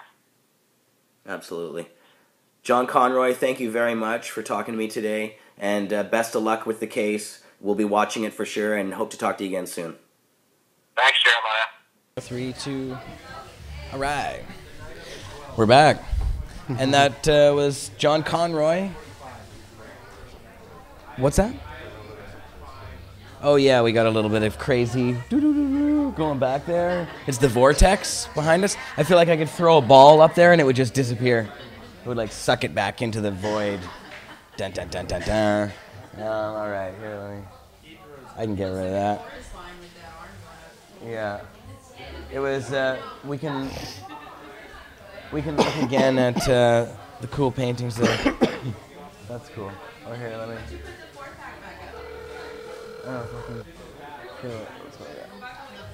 Oh, there we go. There we go. Now we can look at John Stop menacing. being so John's antisocial, menacing Mr. Barrafello, and join the crowd. Yeah. Oh, here, I'll deal with it after. Yeah, it's got too much stuff around the edge. It doesn't look so good there. We'd have to make it full screen. But I'm here with Mr. Jason Wilcox. Yes. Now. Thank you. So, Jason, good to have you on the show again.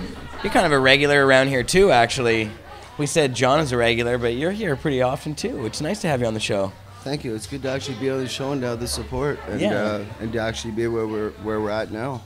Yeah, well, it's cool that there's a lot going on right now for you, and there's some success happening so far. Oh, here comes trouble. Oh, here, speaking of Medtainer John. Speak of the devil, and he just appears right there in front of you. There he is. I had my jacket too. Our he can't hear his own name without running. Yeah, we gotta jack you up over there. We gotta turn him on. Oh, there you go. That one works. There you go. There you go. That's why. So, I did say sex almost, didn't I? Somebody noted that in the chat. I tried to say success, but sometimes you say funny things when you're trying to say words like that. Yeah. I don't think there's any sex happening at the coalition. I mean, I don't think that's what it's about, really. I was meaning success. It's not our directional focus. Quite, yeah. It's a court of law. There's things, yes. So, but tell us about what's been going on in the last couple of days. You guys have been like busting your humps, working on stuff. It's been amazing. It's been all about fundraising. I don't know if this mic's picking me up, but it's been all about fundraising and really all about really collective action. We're starting to see it from coast to coast with Ted Smith's concert that raised us a little over $1,200. We had the concert in Ontario that raised another $24. I think the check was a total, or money order was $2,800 sent out from that concert in London, Ontario.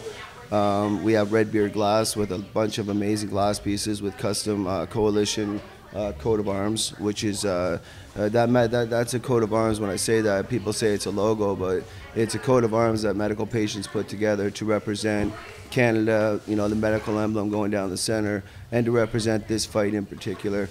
So it's, that's part of the reason some of that memorabilia is going well, such as John's Medtainers.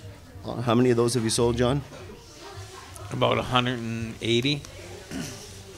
Well, 180 Medtainers at $20 a piece. How much are they usually? That's cool. Pardon me? How much are they usually?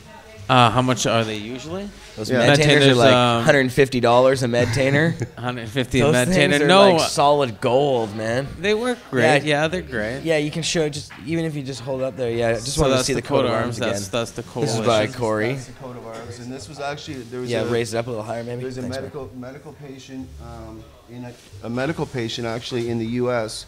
helped with the original design. And actually looked up the copyright infringement that's on this, because the jewels you'll see at the top, if we had copied the Canadian crown jewels, then literally that sounds funny, but we literally could have been copyrighted and we would never be able to use this. And something that's actually factual, and I can state this, is we're following up on this right now, is we got a call from Newfoundland's St. John's assistant to the mayor, the city. And they're interested in flying that logo, that coat of arms, in the city of St. John's if city council approves it. And I was quite shocked because we don't have representation other than this volunteer, a 65-year-old gentleman that's a volunteer who grows his medicine, had a connection, and brought it to the mayor's attention. The mayor is on our side, and city council is willing to listen to our letters being drafted. And for the first time, we might have somewhere in the political arena a coalition banner being up there, and I think that's amazing for the city of St. John's. I mean, some of the stuff's just it's dramatic and it's happening fast. And recently, I just came across the wire. I'm sure John's picked this up. The rest of us did right away. Kurt Tusaw, another attorney at law, had a second injunction going for his plaintiffs here in British Columbia, Canada. Now, due to our current injunction, due to the national injunction that is to represent all patients in this country, 25 different injunctions across the country effectively now have been stayed pending Mr. Conroy's outcome, otherwise known as the coalition matter, and something we're extremely we're proud to know, because that might mean that those people that had their cases stayed, those attorneys, may help John. Those people may start to look to, you know, when it comes to the additional help that we need. Certainly John has went over and above and beyond for the patients in the billing, in the whole way that this works, and what he's done on faith, really a trust basis. And you know, I'm not going to repeat anything. I mean, I've been preaching to the choir when it comes to John and I talking about the issues at hand. John's laid it out. That's our position, very clear. But the collective action that we need to do, like 2012, 2013, it was all about awareness and building a collective network. Really this year, 2014, now that John served, everybody said, oh, wait till John serves, wait till John serves. Now everybody wants to wait on an injunction. You know, there's a reason that all these cases were just stayed down and only one case is proceeding, because only one case truly represents 40,000 patients, you know, that have permits in this country. And also people that may wish to get permits, because there's a lot of confusion out there that this was one time possibly a BC case, and I know John wouldn't have spoke about this, but as his client I can certainly speak to this, that this was suggested in Ontario that this was at one time supposed to be a BC case.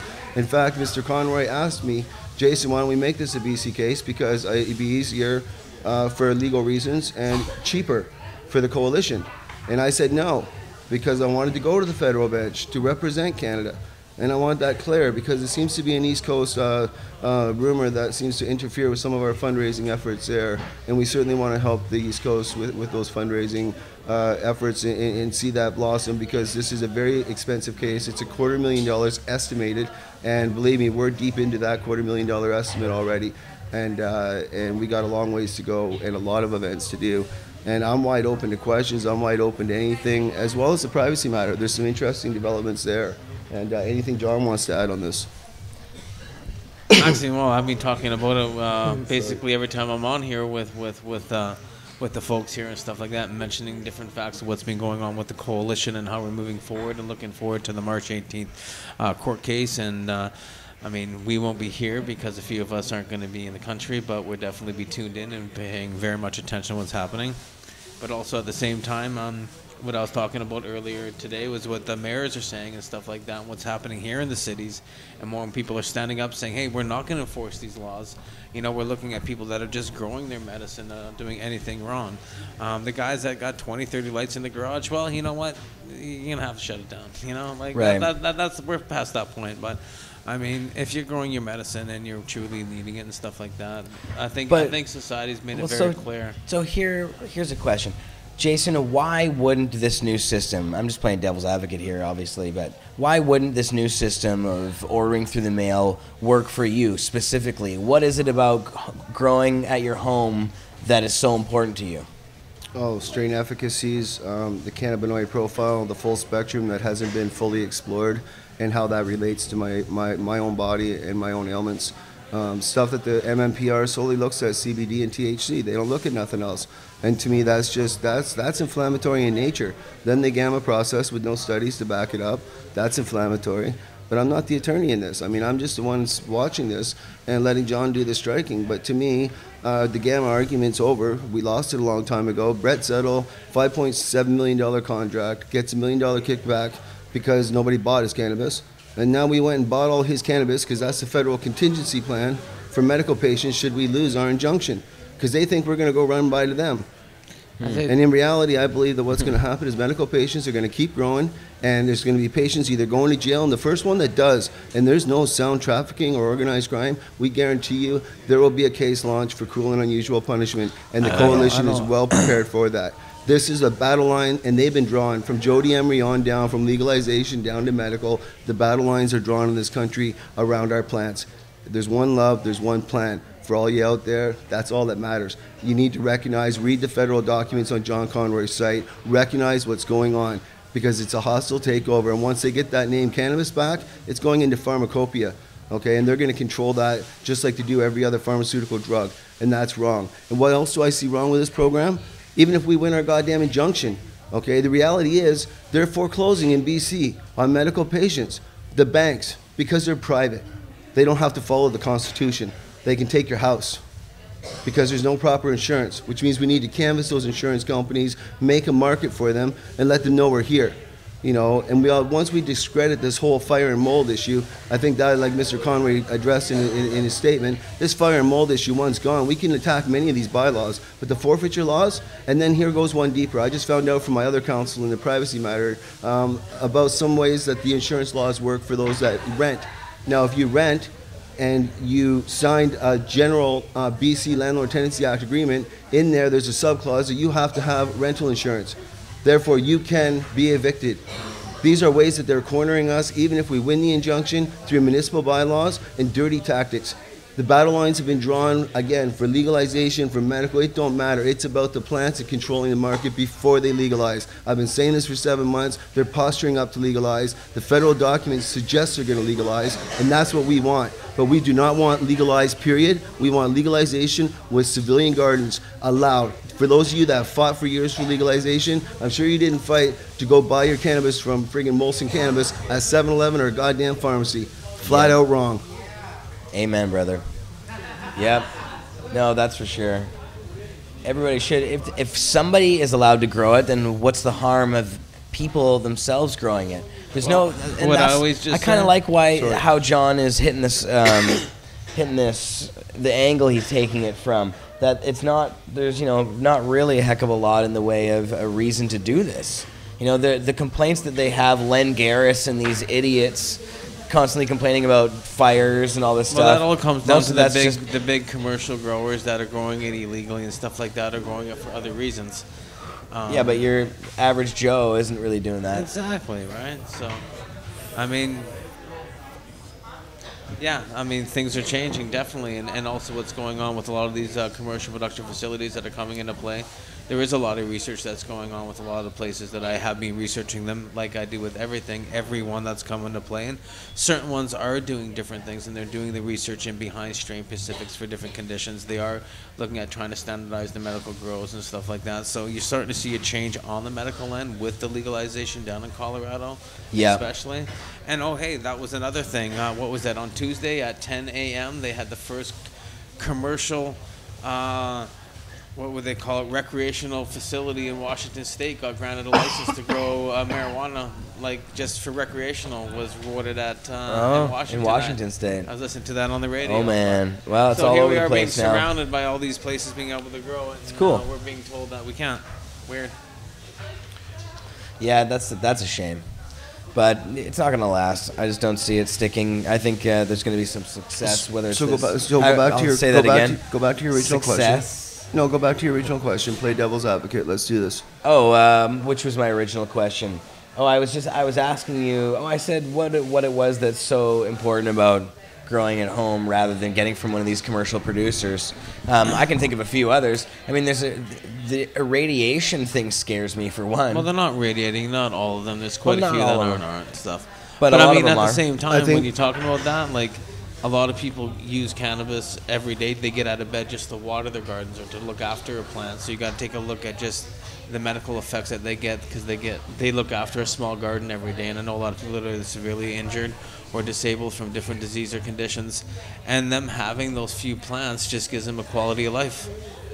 They grow outside, they start growing their tomatoes, they start growing their own food. So you know what? There's a lot of reasons why, and why we're fighting to keep our licenses, because they're going to take away our right to grow our own vegetables in our house. You got to really take a look at that, what Jason's saying too. Yeah, it There's a doesn't lot of make any reasons sense, why does it? we're fighting for this. It just doesn't have to do with just growing.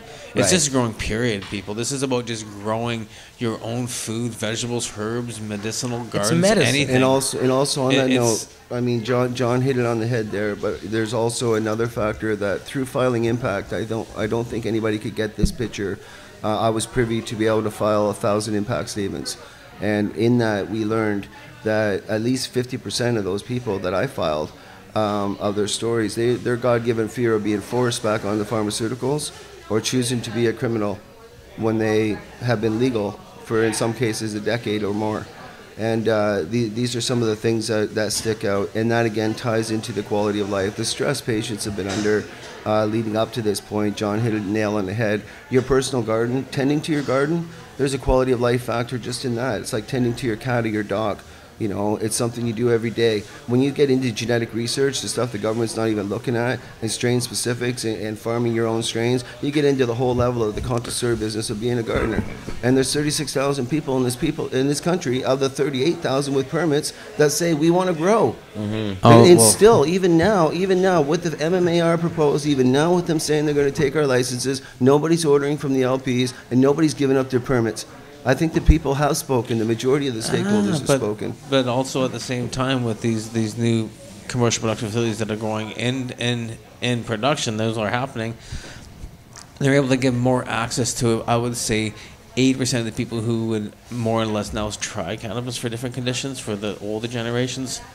where they can access it. They're not going to go into compassionate clubs or have no intentions on growing their own and stuff like that. So there's a whole new market and the education that's going to come out of this over the next, I would say, the next 3 to 5 years is just going to be just catastrophic. Oh, absolutely. I mean, but look at just Sanjay, and what look we at- always fight for: don't take away our right to grow our own medicine or to grow our own food. Yeah. You Well, know it's what like I mean? it's like Sanjay's now on the radio or on the CNN again. Sanjay's talking again about the studies and the stuff they're realizing. Charlotte's Web. How long do we know about Charlotte's Web? How long? How long would you estimate that we knew about Charlotte's Web before it came on CNN? Now it's this mainstream news, sort of like their second one, like, oh my God, yeah, it I see stopped what you're seizures. saying. It's Yeah, because in the federal documents, the federal Crown, in their statement of defense and their supporting exhibits and their affidavits, basically the federal Crown says that the only reason is that we're a threat to ourselves and that we're a threat to the community. From what I was reading, 190 investigations into MMAR patients. I believe it was 54 that were tied to some sort of illegal activity that breached the MMAR, and certainly no mention of fires. And this is where the fire and mold thing is kind of sticking out for, again, the fire and mold. Like, you know, it's almost like saying we need to take grease and stick it out in the country. Everybody can only cook with grease if you live in the country, and it needs to be controlled by the government. Right. And you need to document it because it's the #1 public fire starter. You're a public safety threat if you cook with grease. That's basically the scarlet lead that they're plastering on marijuana. And it's also, on that note, the word marijuana, they're switching in the federal documents in their exhibits to use cannabis, to use the full cannabinoid profile, but still hold the position that the United States and Canada, that marijuana has no medical value. It's very hypocritical for the government to provide such documents to the Crown. Yeah. Yeah, wow. I haven't had a chance to go through all the documents that John has You made haven't available read on those his website, documents? but- What's that? You haven't read them? I haven't read all of them yet. Really? No. Not yet. Well, I haven't I'm plugged just through on all you. of It's them okay. yet, I'm just on you. but have you read all of them?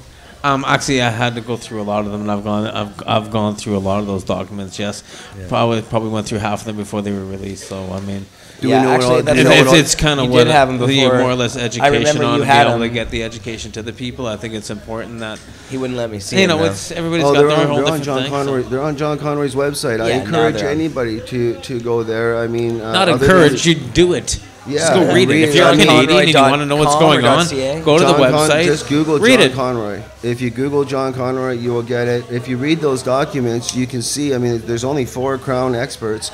You just need to read what's in there to see their position to ours. I can't speak. I'm not legally qualified to speak to it. But you guys can decide for yourselves. I just suggest to read it. I don't care if it's for legalization, because I guarantee you some of these multi-million-dollar companies might be your future Molson Cannabis and Labatt's Cannabis. And I suggest you really open your eyes to that picture. Otherwise, we could all be ending up like Washington State, waking up and realizing legalization ain't so good when you don't have our plant. And in my own opinion, for those people, you're right, Jeremiah. You hit the nail on the head.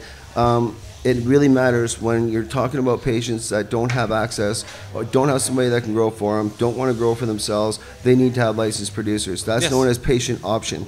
But when you remove patient option in favor of monetary gain, that's where the coalition stepped in and said, no, you're not going to take that away. That is a big issue to a barrier to access. And that barrier to access, we believe, is going to cause irreparable harm to the medical patients in this country. And as such, Mr. Conroy, it's now official. I got the notice on the mail. Mr. Kurt Tussaw's action is applicable to all of Canada. All injunctions have been stayed pending Mr. Conroy's outcome, which is very interesting news. I don't know what exactly that means legally. Yeah, it means that they put everything into one courtroom, and they don't want to have all these injunctions. They don't want to have 50 cases across Canada. This is the one that's representing the patients across Canada. Is there anybody? And what it means is that, when my way to look at it, is that means that more lawyers are going to get together and really be pushing the settlement launch on the March 18th deadline of when we're going to court on this. And hey, fingers crossed. But I mean, people are speaking, and we have spoken, and with all the groups that are out there and the coverage that we're getting worldwide, internationally wide, it's just awesome, because we're being printed in magazines and High Times, and we're getting news coverage. And you know what, this is a big issue because this is affecting the whole world. So it's just great that people are involved, and woohoo, grow in peace. Yeah. So what am I hitting here? Is there any questions in the chat? I mean, this is the chance where we I can. put the chat up on the board back there. I can't. Yeah. The chat's behind my head, isn't it? Yeah. We're letting Can them, someone read the chat out letting loud? them rip. Well, Say whatever you want, chatters. They're I being mean, nice. there's Can you questions. just smoke that? There's questions out What's there. in here? That would be watermelon, bubble hash. Watermelon bubble hash. Okay. Is that from Mark? Well, he's about the only one that's got it. So. Was that from Mark? That would be from Bubbleman. Yeah. Would you like some too, Jay? No, I'll wait till after the show. Thanks. Why I gotta would try you and have wait? Some comparison, huh? Why? Because it's time to medicate. I have been medicating. I've been here for an hour and a half. Wow. That's okay. Anybody be here for an hour and a half, you'll be medicated. That's some crazy shit. Is that pretty good? Oh man, He's that's passing so it up, nice. so I'll see have it for him. So. Wow, it's so clean though. It's but it has tasty. That dry bubble. It's sort of it's Wow, actually that's being really great. cured. If you look at this, this is proper. Like, I don't know. I can't show it to you guys, but this is Yeah. properly cured bubble hash. It's been cured for like 2 months, so it's just like epic. Take a look. It looks pretty dope. Hey, David. So Yeah, I wish you could. Can really, you show really that to nice. the camera? I'm on TV live right now. Okay, be very should careful be with on the that phone. container, Yeah, please. You want to give me a shout out? Marius, can you show this Marius. to the camera? I did. Look at the watermelon Okay, bubble Yeah, yeah. hash. Bye-bye. Show that off to the camera. It's if you killer. can.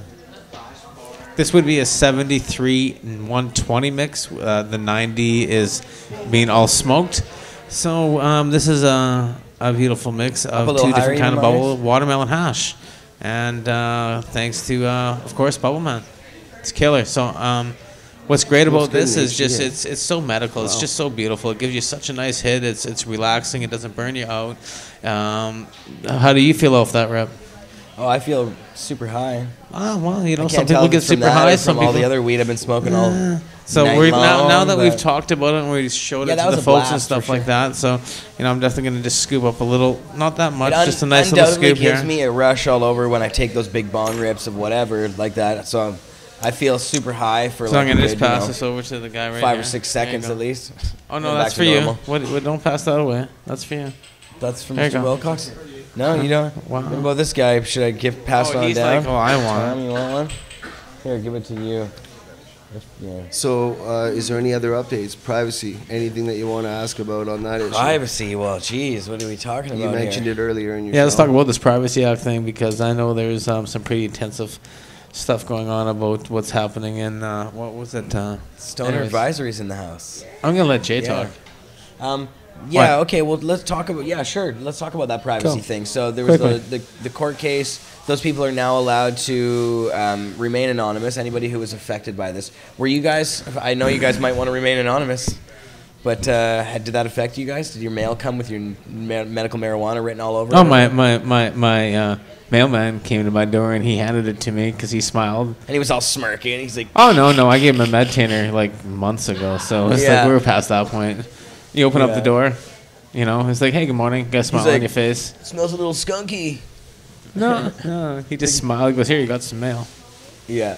Wink, wink, wink. I was wink. like, wow. Oh, he, like I said, You you gotta know, come gave to him the a show, medtainer Megan, at some previously, point. so. I mean, Stoner but at the same advisory. time, you hear about people that families didn't know that even used it, and it sits in their mailbox while they were not away for a week. You know what I mean? I think it's Yep. important to note that one thing that I learned about is that up until, many of us know this who have licenses, up until 2012, basically, we can assure ourselves, or 2011, that up until then, police, during a course of an investigation or confirmation of a license, would call Health Canada or notify police. That has since changed. Yeah. And at this point, what? Nothing. I'm just heckling in the back about the cops. So go ahead. What's going on over there? Nothing. What are you mumbling about into the microphone? Incoherently? You freaking stoners, man. See, this is why you don't smoke freaking that stuff. I told you. Hilarious. That's good stuff, obviously. I'm not going to count on the stoner thing right now. That's good stuff. Yeah. I think it's important to notice to note that it's right now we don't know, we can't tie any sort of connection, and it's nothing more than suggestive that this now the police seem to have been stopping people. Now the border agents is a good example. up till just recently, they started stopping people at the border and arresting them. Border agents never had medical patients' names. People have been pulled over across the country. The coalition is hearing about that, and those people being Inspector Clouseau over there. Those people being pulled over, which is very serious, are being pulled over, and they already know, the police, that who you are and what you're doing. And we're not sure if that means that it's on all computers. We can't get confirmation because it's something that, of course, you have to know somebody. But in my own opinion, it's just kind of very coincidental that people are now getting arrested at the border. If you say, no, I'm not a medical patient, and that border agent looks it up and you are, you'll be denied entry. If you say And that's, you can't, you're not allowed to lie to them. That's right, you're lying. But if you say you are a medical patient, You you'll can be forget. denied anyway. It's a catch-22. It's another way that they basically, what I'm getting at is that for 11 years they did nothing. They did nothing to us other than properly investigate us, and now they basically outed us, not only in the mail and what they call a clerical error, but there's other ways that we see now border agents with our files, and that means that 40,000 people are now, their lives that were trusted, with the government, and they're saying, oh, well, you signed a contract. And they're right. When you read that contract, it says that you give permission for the police to have your records. It doesn't say when and how or where, and that's what I just learned, and it's quite frustrating to know that that's how they could just release 40,000 names and numbers and addresses, and when a cop pulls you over, that's why they find it funny. And we've heard these reports across the country. This isn't, people may not see how important this is, but it's the federal government, selling medical patients under the bus, and this is a country that prides itself on its healthcare system. And if it's starting with us, and we're going to legalize, where the hell is it going to end? It's one plant. I mean, we got 420 coming up. We got next year's election, legalization on the horizon. What legalization platform is it that you want, Jeremiah? Well, speak for yourself. What would you tell me? Platform, not legalization. Platform. Platform. Well, you mean model platform? Wow. Oh, right, model. I kind of like the tomato model myself. So you would agree with home growing then, personal growing? Oh, you better believe it. Okay, so how would everybody should have one. In fact, it should be mandatory that everybody has one. That's my whole thing. I'm switching it around. I want it a little bit more authoritarian. So every single person must have a pot plant growing in their house. Let me throw a hypothesis now at you. Let's just say next year Justin Trudeau legalizes, and you find out that the current LPs, a couple of them, got big contracts, and they're your new Molson Cannabis and Labatt's Brewery, and guess what? You just lost your plants, but you're legal. Yeah. How would you feel? Because that's how the medical patients feel right now. After 13 years of a legal program, that's how we feel. So I just want you guys to put spent yourself all my in our money on shoes. setting up a whole grow operation and all this crazy stuff. Yeah, I'd be really pissed. What about if you just won the legal right? The constitutional right. And then the government said, oh, wait a second, hey, you won just the want right medicine. to buy from us. It's fucking medicine. That's it's right. your medicine. Well, There's Washington no learned reason that. to be denied your medicine. Right, Washington learned that, but Colorado got the plants. And guess what they're proposing in all the other 16 states? Or sorry, 15 states. They're proposing plants, starting with Alaska, 6 plants per house, or 6 plants per person, 12 plants per household. Growing? So growing. Like the Colorado model? Again, so why is Canada so focused? I don't think it goes far enough, but... Mr. Conroy made a good point. I've brought this up many times. Look over the border. We have many states with legal medical programs. They're still there. That's going to happen here. There's no fire. There's no mold. Uruguay, no fire, no mold. These are gardens. And again, even in the insurance, the issue about insurance is that scarlet letter of marijuana. The hobby growers are not subject to these forfeiture laws. It's only if you grow medical marijuana or illegal marijuana. But it's the word marijuana. And that's where it comes down to. It's all. You talked about reefer madness. I say we have modern day grower madness.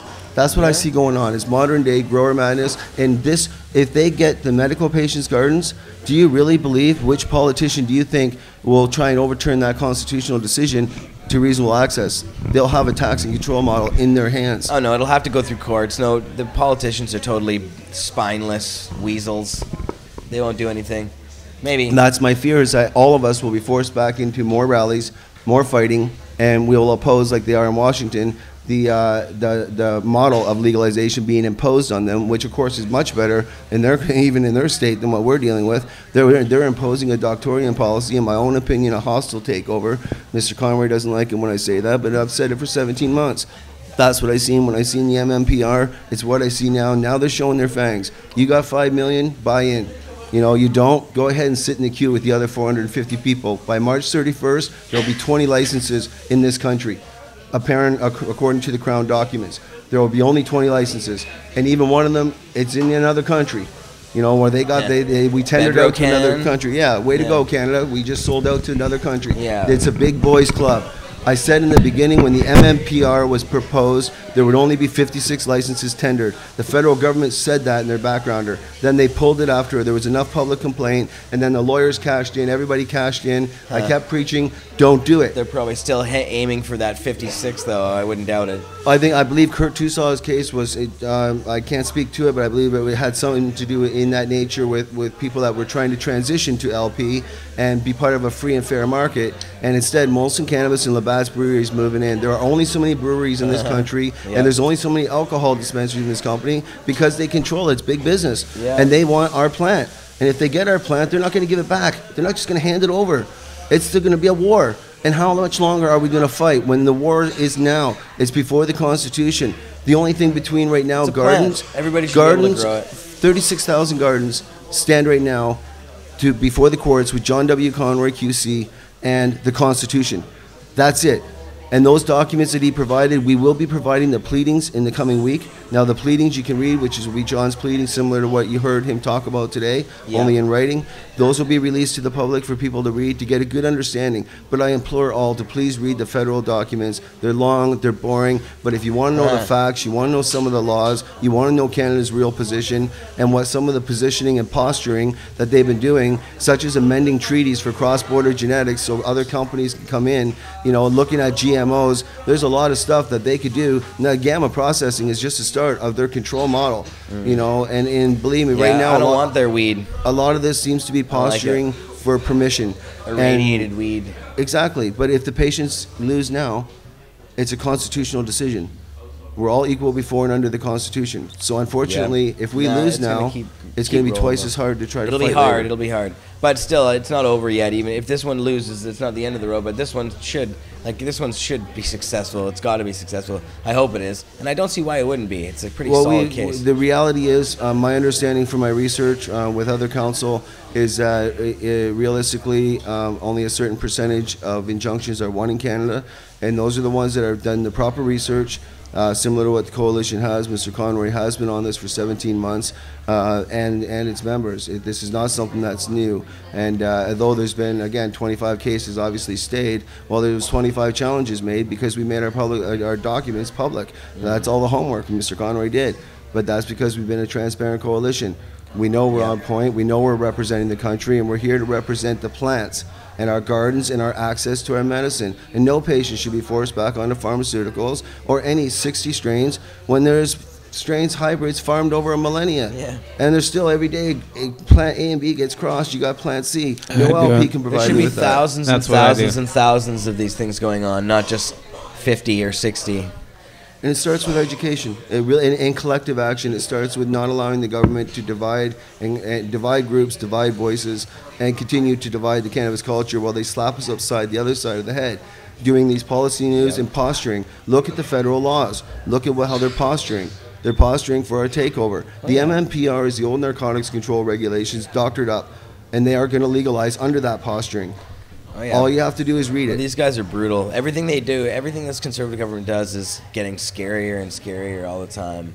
It's pretty, like the changes to the Election Act that they've been working on, and the way that they've been stopping any debate at all about it, or even been being mentioned in the House and stuff, like doing shady stuff and switching, scheduling things around. It's really bad, actually.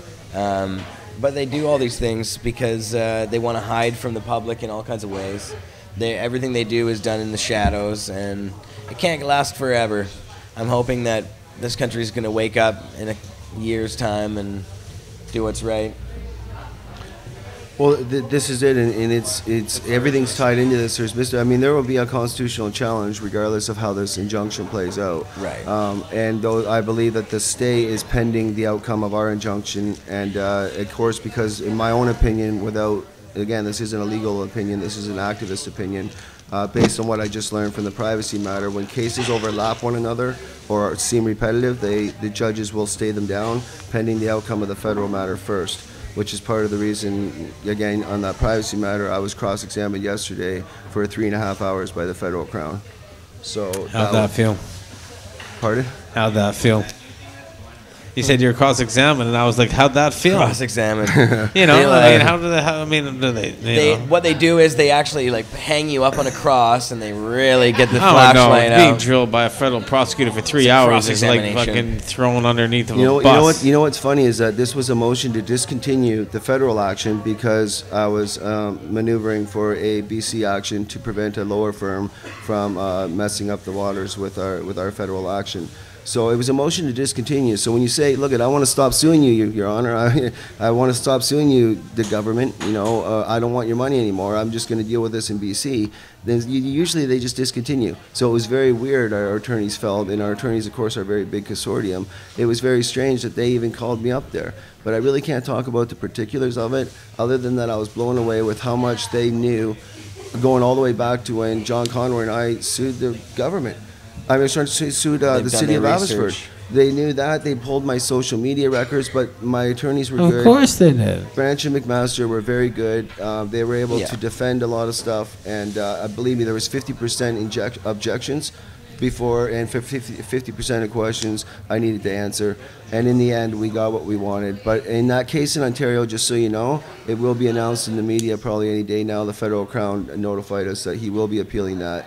And unfortunately, that's just the way, and that's their stall tactics. I believe that they're looking for any legal blunder or plaintiff blunder that could potentially screw up the case. Oh yeah, this is what they do.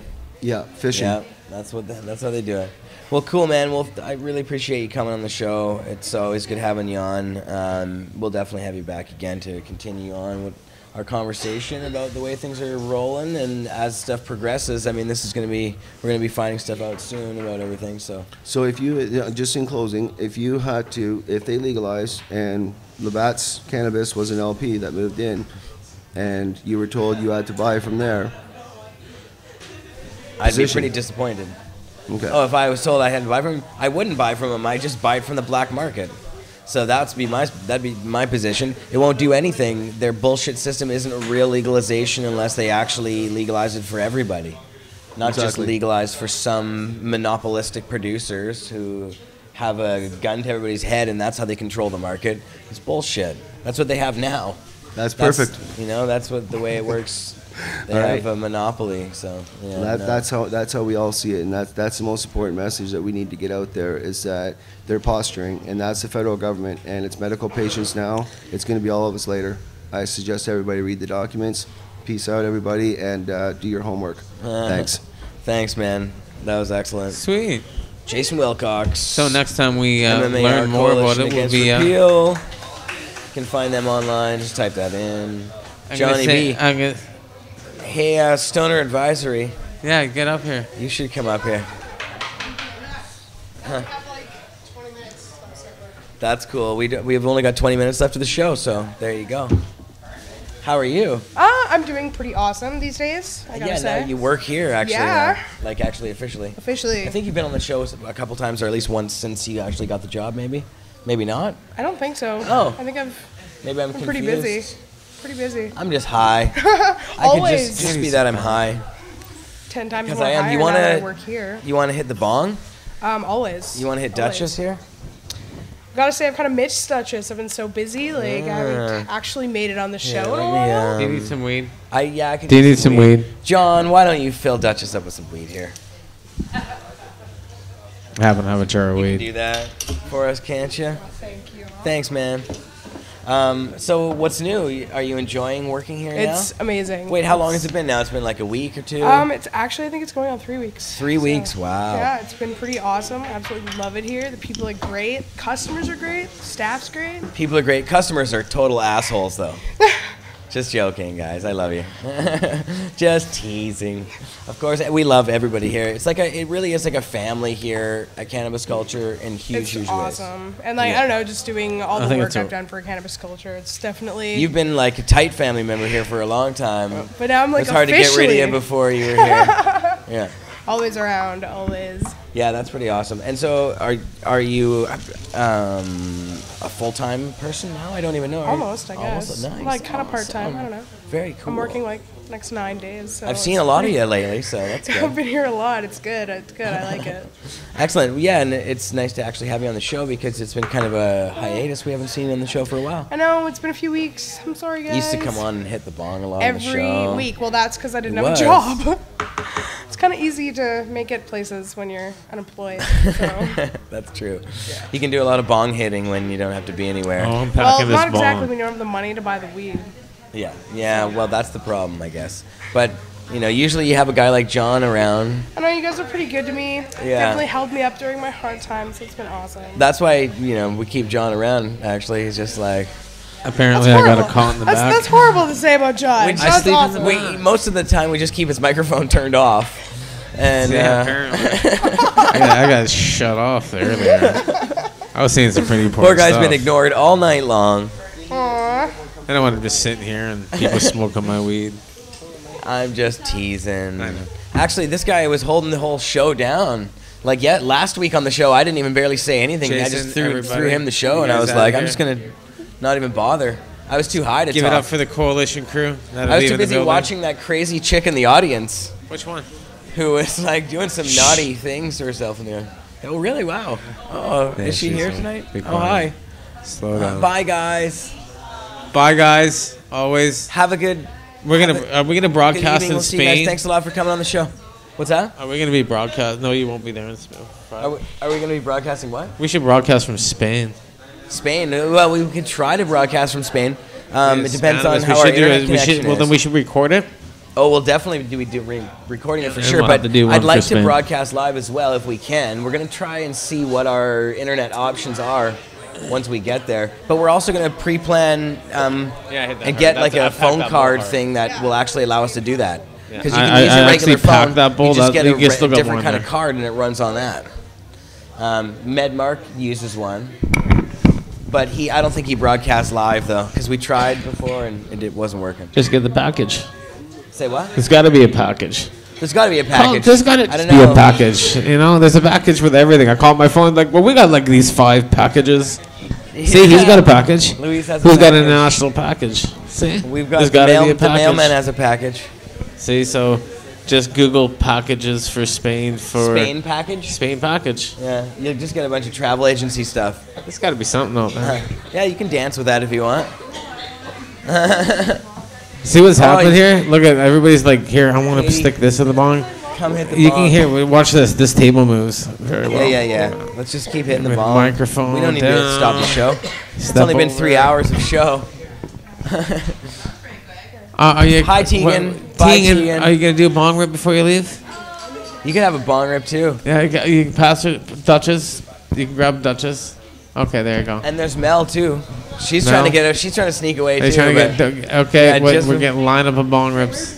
Yeah, Over she here. should probably take one of these too. That was a I think we have a talented writer Uh-huh. actually in our midst here. I really like your Facebook postings a lot. They're hilarious. Yeah, I don't know if you want to. We probably shouldn't. I don't know if you give that away publicly, but man, she's funny. Yeah, she is funny. Her Facebook wall is hilarious. I had to put some weed out for the ladies so they can just sit there and do bong rips. Yeah. Thanks for that, Huh? John. It's okay. Oh, here, and I actually got a now, poker. We It's never okay. followed through on some of the videos we wanted There to you play, go. Tom. We wanted There to you go. play. That's a poker style. We wanted to play that I come CNN equipped with medical Sanjay supplies. Gupta video. Full supplied medicine. Tools But that are needed. This might be our last one that we play. Sorry, I don't have a napkin. Wait, I got is some. this I got some first slick pads. one? Or is this the? There's two So of yeah, them. when oh, you yeah. I know the other you know, one. always come equipped with The all one- the proper the one tools. where he comes out you and got your says he's skillet doubling tools. You got down. your oil slick pads. Always prepared. Meditators, of course, with all your different strains. Jars of weed, rolly papers. I'm out of Beeline. We've discussed this before. You're out of Beeline. You sang? You sang? Here. What? No. Whoa. No, get it away. I just. She's beautiful. She's lying. Oh, pass Duchess over for Keenan. Duchess. Which one? Duchess. Oh, this one. Oh, sorry. This is Lovecraft. Lovecraft. Lovecraft. I'm sorry. I'm just. That's the I'm red having beard problems. one. Getting Hey, them it's mixed up. I already That's attacked this okay. earlier. He doesn't know what he's doing over there. Which one of us does? But Maybe Tom. the jar of weed looks really nice. You know what Can you're we doing. show that jar of weed off, Marius, to the cam? Can I use your Vanna? There's my jar of weed. There's about 5 strands. Marius, in the there. hand model. Marius has This is beautiful heavy, hands yeah. too. Yeah. So we're having a nice little big session over here. Oh, that looks really good, actually. Wow. So the buds on the top are My Little Pony. As you can see, the one on the very bottom down there, that would be I think that's Medi Kush. On the just lower bud, that would be the. Thanks, I'm kidding. Marius. Very lovely. Elegant. Yes, and Now the Marius pot would wasn't like a bad hit. either. Hey, wait, Marius, grab the bong. Yeah. Yeah. Yeah, load her up. Oh yeah, hit that bong. Oh, and Marius, are you wearing a hemp hoodlum from? Oh, it's a fashion show now too. Marius, do a little spin for us, but don't knock anything over. Try not to. Yeah, look at that slick-looking jacket on you. He's got the nice jacket, and of You course. gotta give it the yeah. That's very nice. He needs a mic and a GQ bong. magazine right here. Yeah, because I bought it 50% off downstairs at CCHQ.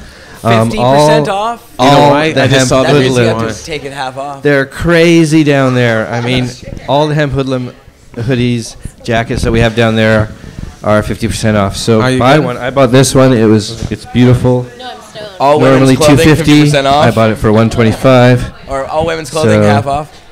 Yeah. So, but it's all the hemp hoodlum stuff. So there's a whole bunch of that. Well, it's just the jackets. Oh, just the jackets. Just Just the not. jackets. Oh, okay. Not. I thought yeah. it was on a- So it's pretty good. The hood comes off. This is a spring jacket. Bye. So Keegan's out of here. Thanks, Marius. bye, Tegan. Bye, Tegan. Say hi to everybody for us. That was So- very. See, wow, it's not just your hands that are lovely, is a very Marius. versatile clothes. Aw. It's great. Of course. Okay, I always so come yeah, up with- that's There you go. that's my jacket. That's a Beautiful. jacket. When you jacket. Fantastic. All right. Did you Do take a a bong rip? No. Oh, that's right. I'm Bong also rip. supposed to do that. You should give that microphone back to Stoner Advisory here, and you Sup? jam a bong in there. Bong rip. Everybody must take bong rips. You must Which means Jerry, obey. you're next. See, that's right. We're doing this whole like you know. As we're on the you hemp must hoodlum little clothes, have I got weed the growing in your house Sea thing. Shepherd shirt underneath, and of Sea course Shepherd? equipped underneath is a nice 420 hemp hoodlum. So very equipped. That with thing's the made of hemp under there. Everything's hemp. Yeah, it's more comfortable. Your it whole breathes. entire thing is made of hemp. I'm hemp. This is hemp. Yeah. His keys All are the made of hemp. I don't have key hemp. Yeah. Hemp I'm keys. working on the hemp car, but you know what? They didn't release Socks. it this year, so you know what? Thanks, Marius. It's out there though. It's out there. I'm trying to get one. I'm not getting one. No. Nice. All right. Yeah. Well, I yeah. apologize. Wait, we want to play this Sanjay Gupta CNN clip. I want to play it anyways. Sanjay I don't know if anybody else wants me to, but I do. Well, It's going to just be because I played. need to show it off to the folks at home. So let's do that. Throw this on. Dr. Sanjay Gupta doubling down on his new marijuana love. He says medical Georgia marijuana is the inching shit. closer to legalizing medical marijuana. A bill to legalize the drug passed the House this week. It was an idea sparked by our Dr. Sanjay Gupta. He made news last year. He changed his stance on the drug, and he's not backing down. In fact, in a new op-ed out tonight on CNN.com, he is doubling down. All right, Sanjay, I mean, you really are doubling down. First of all, you used to be on the other side of this. You came out and said, mea culpa, I changed my mind. I've looked at the science. I think we need to legalize this. And now you're really up in the ante. Georgia inching closer to legalizing medical marijuana. A bill to legalize the drug passed the House this week. It was an idea sparked by our Dr. Sanjay Gupta. He made news last year. He changed his stance on the drug, and he's not backing down. In fact, in a new op-ed out tonight on CNN.com, he is doubling down. All right, Sanjay, I mean, you really are doubling down. First of all, you used to be on the other side of this. You came out and said, mea culpa, I changed my mind, I've looked at the science, I think we need to legalize this, and now you're really upping the ante. I'm doubling down. I mean, I think that I've concluded that it's irresponsible, frankly, for the medical community not to be looking at this as a viable option. Look, we prescribe so many different medications for different things out there. I gave the example of a child who had epilepsy that was not treatable by modern medicine. She was on 7 different medications at one time or another, any of which could have been so toxic as to have caused a cardiac arrest. Didn't work. And then they tried this non-psychoactive CBD oil, is cannabis oil. It's not something that gets her high. It's not something that she smokes. It's an oil, and it relieved her of her seizures. So, yeah, I think that's irresponsible. That's part of the doubling down that I'm talking about. And what's amazing, and I know you've made this point, but I think you got to make this point to people again and again. You go in the hospital and something's wrong with you, and there, according to the federal regulations, you could be prescribed meth, you could be prescribed cocaine. They could use that to help you, but they can't use marijuana. Cocaine and methamphetamines are both less restricted than marijuana. And look, I've tried hard, Aaron, to not inject a moral equivalency into this whole thing. People say, oh yeah, marijuana and alcohol, or marijuana and narcotics, and marijuana and cocaine, drawing those comparisons. Those are fair comparisons. I'm happy to have that conversation. But here's the truth, is that on its own merits, marijuana as a medication stands alone. And again, you look at the U.S. research, it may not be that compelling. Why? Because it's illegal here. Right. Hard to So do we don't research on an have the illegal breadth of- substance. In Israel and many other countries around the world, you see some compelling research. Big hospitals in Jerusalem where people are actually taking this as a medicine in the hospital. So, we got to look around the world. We got to look in smaller labs. We got to make sure we paint not a distorted picture. All right, Sanjay, thank you very much. I mean, it's pretty amazing. And Sanjay continues his groundbreaking reporting on this issue that has gotten so many people talking. And as we said, influenced and changed public policy. When you look at that law in Georgia, weed too, cannabis. Cannabis madness. Cannabis madness, because I was saying cannabis madness. I was rhyming it. Premieres Tuesday night at 10 o'clock Eastern, right here on CNN. Still to come, it's pretty amazing. And Sanjay continues his groundbreaking reporting on this issue that has gotten so many people talking. And as we said, I'll turn that off. Nice. So, Sanjay, he's a good guy. He's kind of switched his whole opinion around from his whole pot hate thing that was his shtick before, and now he's got pot love. And we got the cool ripple effect going on behind us here. Woo woo. It's kind of cool. So yeah, I mean, it's getting close to 7 o'clock here. It's been a 3-hour show this time around. It's been pretty fun. Brian's over here. What's going on, Brian? Why don't you come and say hello? How's Sensible BC going these days? I haven't been working with them. I've been sick. Oh, I see. So no update from Sensible BC, I guess. No. That's okay. Well, update from you. How are you? You've been feeling sick. Are you okay now? Yeah, I've been kid sick.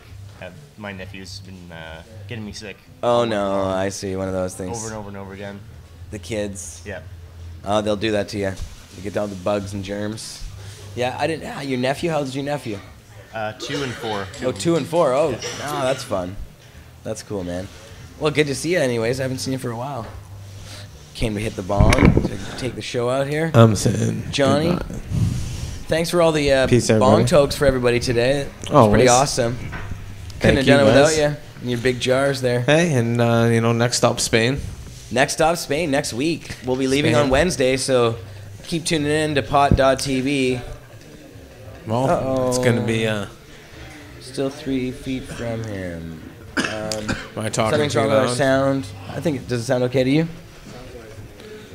Okay. Well, next stop Spain, and that's, of course, because of Enrico and Sublemaitre, which is going to be awesome, man. You guys are going to, be so cool. Yeah. Yeah, it's going to be pretty amazing in Spain. I'm excited. It's going to be Amsterdam round 2, so should be fun. We'll take it a little easier, maybe. No, it was a lot of fun last time. I was doing fine. Yeah, John's going to hit it harder this time. This guy's hitting it hard. Well, thanks to everybody for watching today. It was awesome. And thanks for everybody for getting me high. I keep saying thanks for everybody, but that's how high I am. Thanks to everybody for getting me high. 2s and 4s, and 6 and 8. And thanks to Tom for working on show production today. And big thanks to John Conroy for joining me by telephone yesterday, and all my other guests today. I don't want to start naming them. There was just way too many of them. But it was a good show today. And big thanks to all the loungers who were out there who were watching the show. Love you guys. Thanks for putting up with us at Pot TV here. We'll put the canned music will come back on in a bit. But yeah, it was awesome. We have fun doing it right here at 307 West Hastings in beautiful downtown Vancouver. If you're out there watching in Pot TV land and you're in the Vancouver area, please come down and join us here. Come and have a bong rip. We'll throw you on the air. All right, guys. We'll see you next Friday, 4 p.m. again on Pot.TV. I'm Jeremiah. Peace.